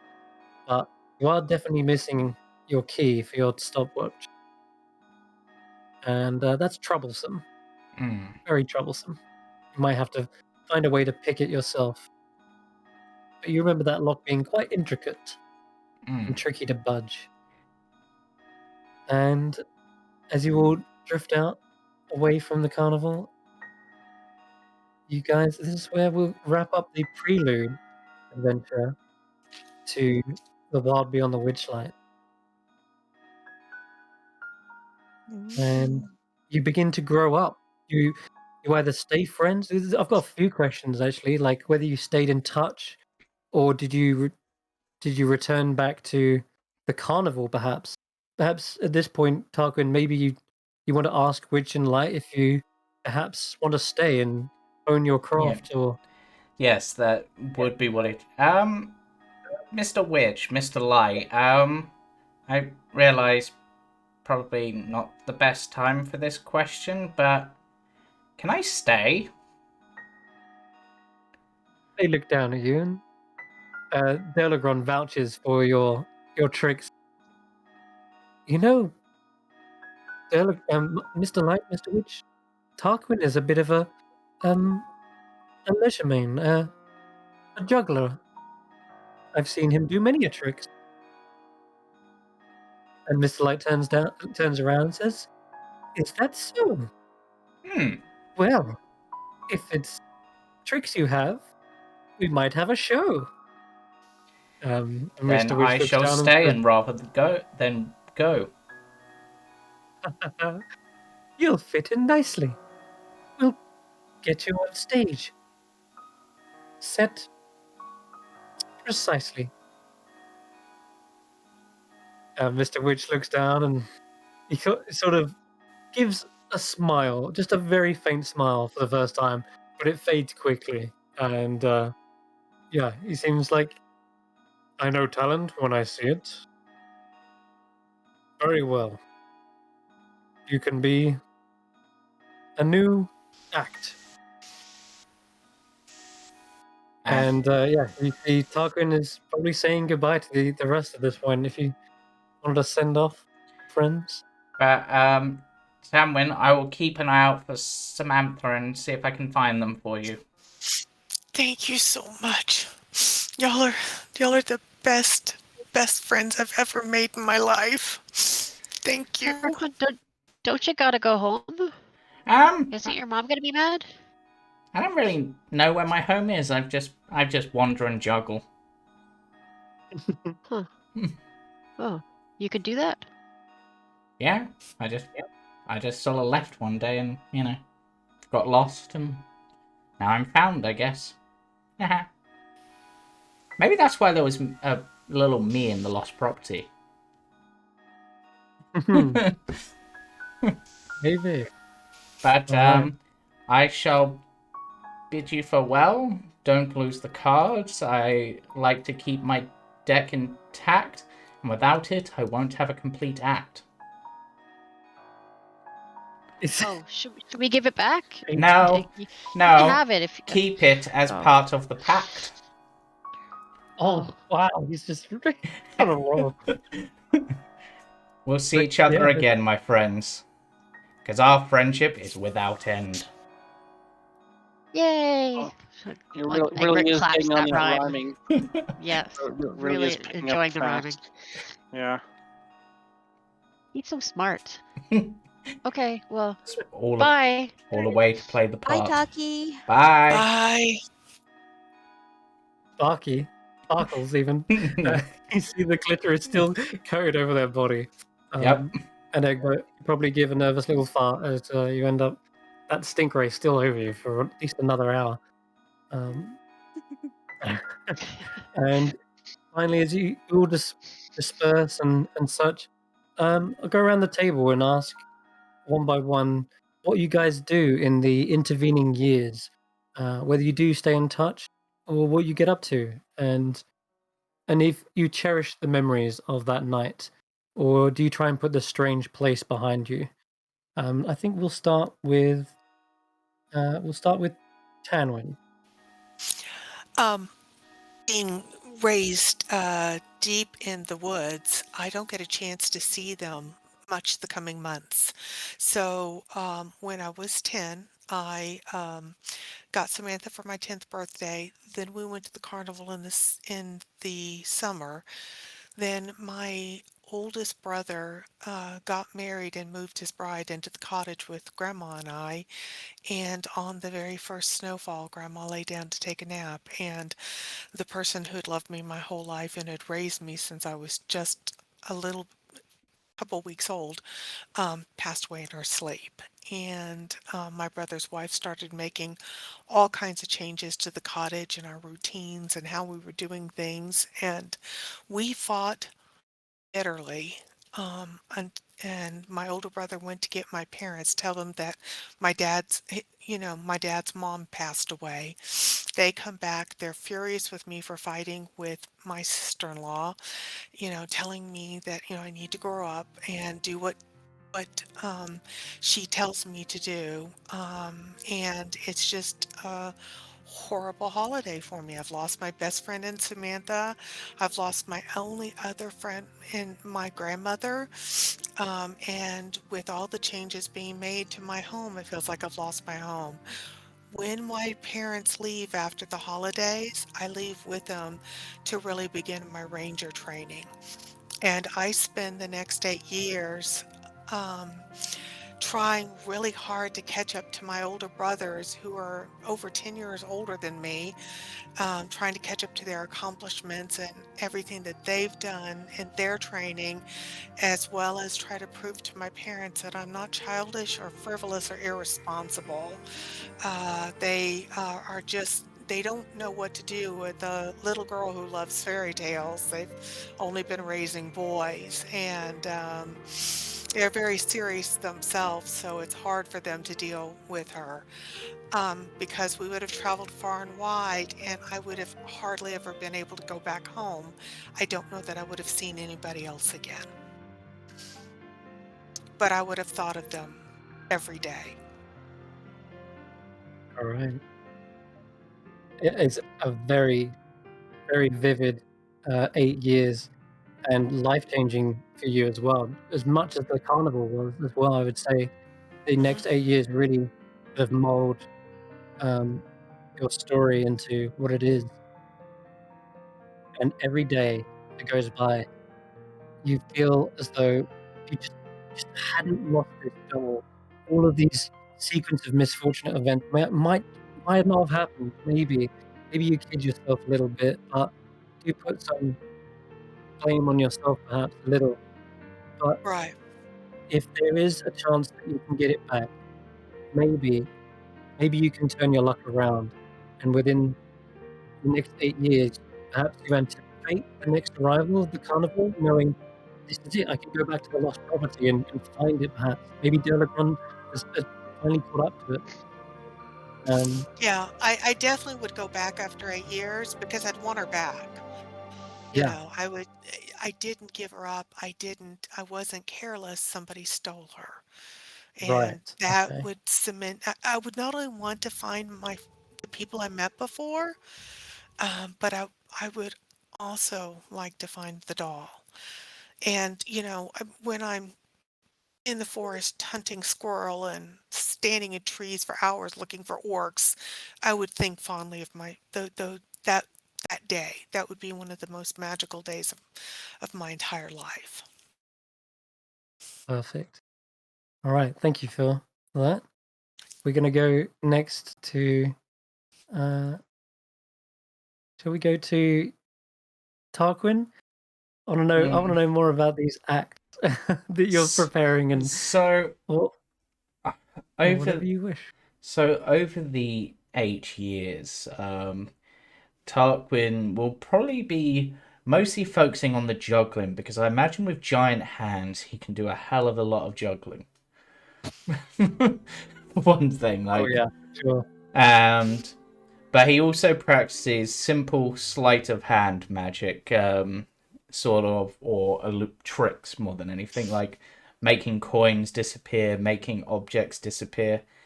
And all the while, during these 8 years, he spends time trying through various means to pick the lock or find other keys in order to try to get into this pocket watch, but to no avail. He's even probably asked some of like the professional escape artist sort of people in the carnival, because I imagine there are some, because that's just Yeah, typical act, and definitely. even they can't pick the lock, and it's just like gets really frustrating. But at the end of the day, each day he will shuffle his deck of cards and place them out and look at the missing cards, and a smile will come to his face as he remembers the friends he made and that he hopes to see again. And he'll also be Beautiful. looking out for any signs of Samantha or the people who took them. Thank you. Beautiful. All right, love it. Let's now go to Nox, or Noxie as they were known in the childhood memories. Right. So, in the 8 years that have passed, I've kind of grew a grove over and over, and keep waking up to it being decayed or frozen over. So it's just repetitive, but that is part of how they've honed some of their powers. Um, they stayed in the material plane for reasons that they're not really willing to go into just That's yet. okay. Yeah. Leave some blanks so that others can explore that in play. And they've been helping local wildlife, healing animals, protecting animals, creating homes for people, like using their magic and whatnot. Okay. But there's a downside. Nox has been blacking out, missing days, like periods of time. And she wants to go back to the carnival to find out the reason behind the blackouts. Yeah. And when she looks at herself, something feels off. Something feels really off. So, yes, that is You what. know the more subtle details when you've seen your reflection in the crystal clear rivers Yeah, you've been tending. And there's something's just just not right. yeah. Every now and again you perhaps catch the glimpse of a different reflection out of the corner of your eye. And these blackouts that keep occurring, you wake up and you're not sure how much time has elapsed, but you wake up perhaps in different places. You were sleeping underneath the groves of a tree one day, and then you wake up by the banks of a river the next, and you're like, "How did I get here? And what's happening?" Yeah. Okay. Do you think fondly of the carnival, or is there a bit of unnerve? I feel quite happy, like remembering what happened, the good things that happened in the carnival. Yeah, Obviously, like she's kind of, I don't know, put the whole mirror experience in the back of her behind her. mind, Yeah. kind of thing. Okay. But other than that, it's just like the happy memories of hanging out with the carnival cards. Yeah. And you've got that card. That was a really good gesture by Tarquin. You've got something to remember the group and Tarquin by. Yes. And okay, and let's go to Zach's. 8 years is a long stretch of time for most people. How has it fared for Zach? Um, as they were leaving the carnival and people were sort of starting to go their separate ways, uh, Zach sort of held on to that card and then just sort of glanced up at the sky, trying to find where the portal that he came through was, and doesn't see it. Instead, only sees the moon sort of as it's about to cross over the horizon, and just sort of stares at the moon for as long as he can until it goes away, um, and then sort of continues down the road on his own, traveling, along the road, trying to find any semblance of anything, trying to remember anything. He begins to work with and begins to befriend some new people. There's just a human merchant that he comes across named Wesley, and he just sort of helps him find his footing a little bit, get settled, learn a little bit about the world that he's in, since he doesn't actually know anything about it. And does that for a little while before coming across a temple, or maybe it's not a temple, maybe it's just some ruins. It's hard to tell. And there he meets with another individual who would becomes his mentor, and in tuning to and listening to the night, the darkness, and the moon. And that's where, for the next 8 years, Zach sort of finds a little bit more solace and a little more peace in the quiet of the night. And would often go wandering through the forests or the roads,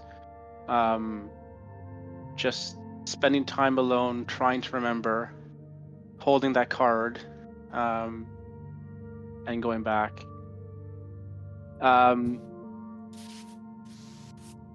Yeah, I think eventually he also picks up a little notebook and just starts to write things down.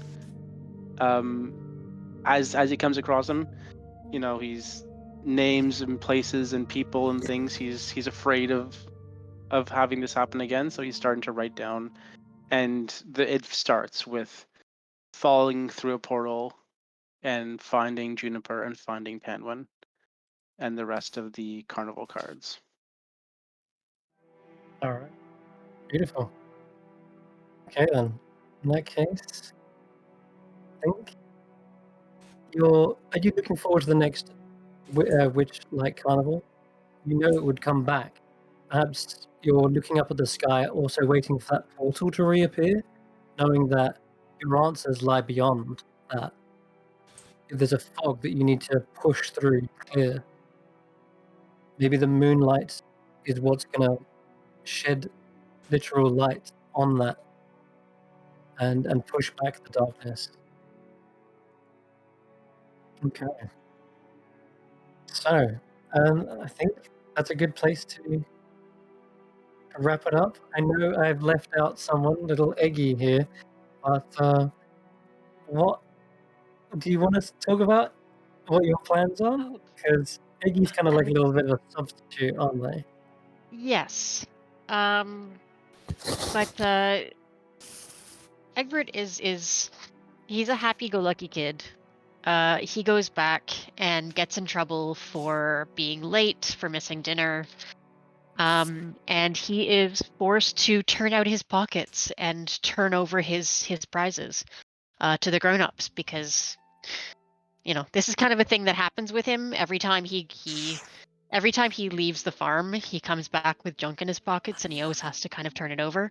So everything gets confiscated by the people who run the farm, and the orchard, and the vineyard where he lives.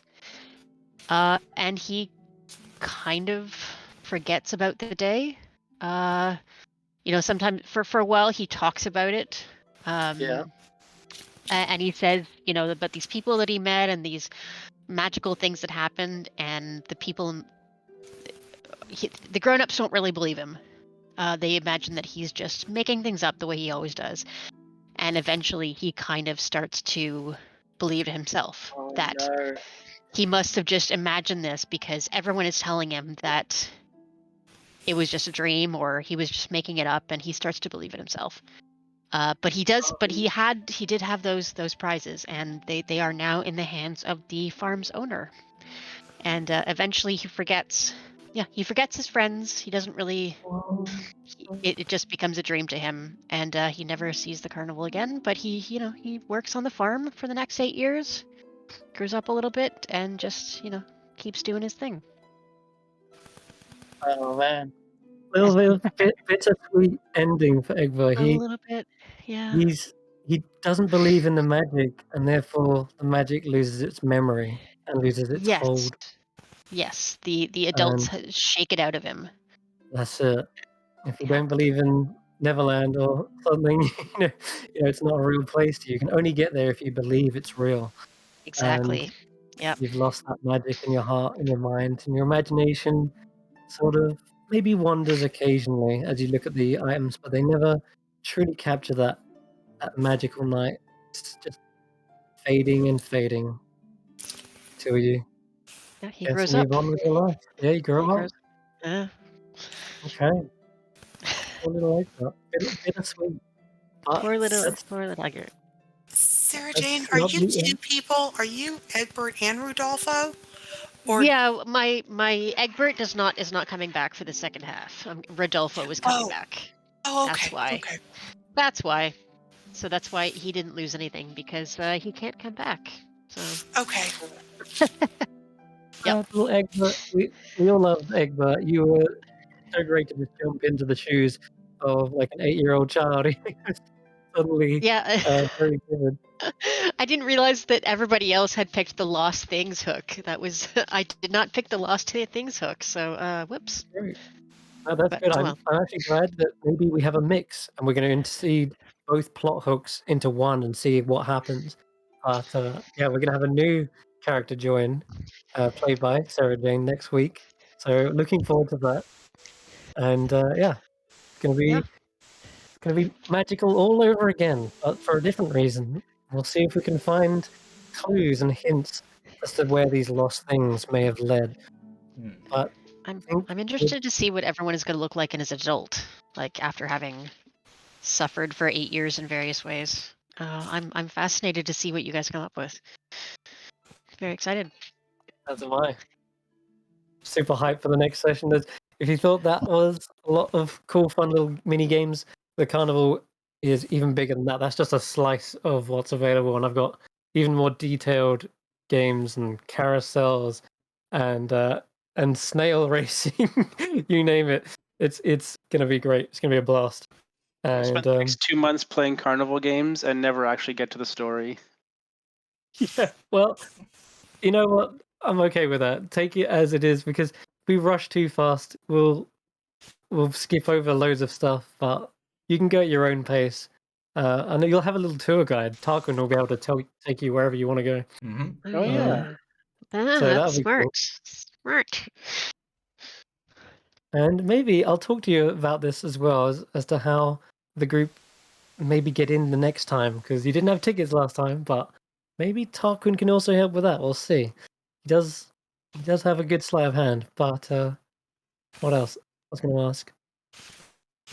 That's it. I think I really liked the subtleness of when you said, "Where is home, Julian?" That was quite clever. That was good.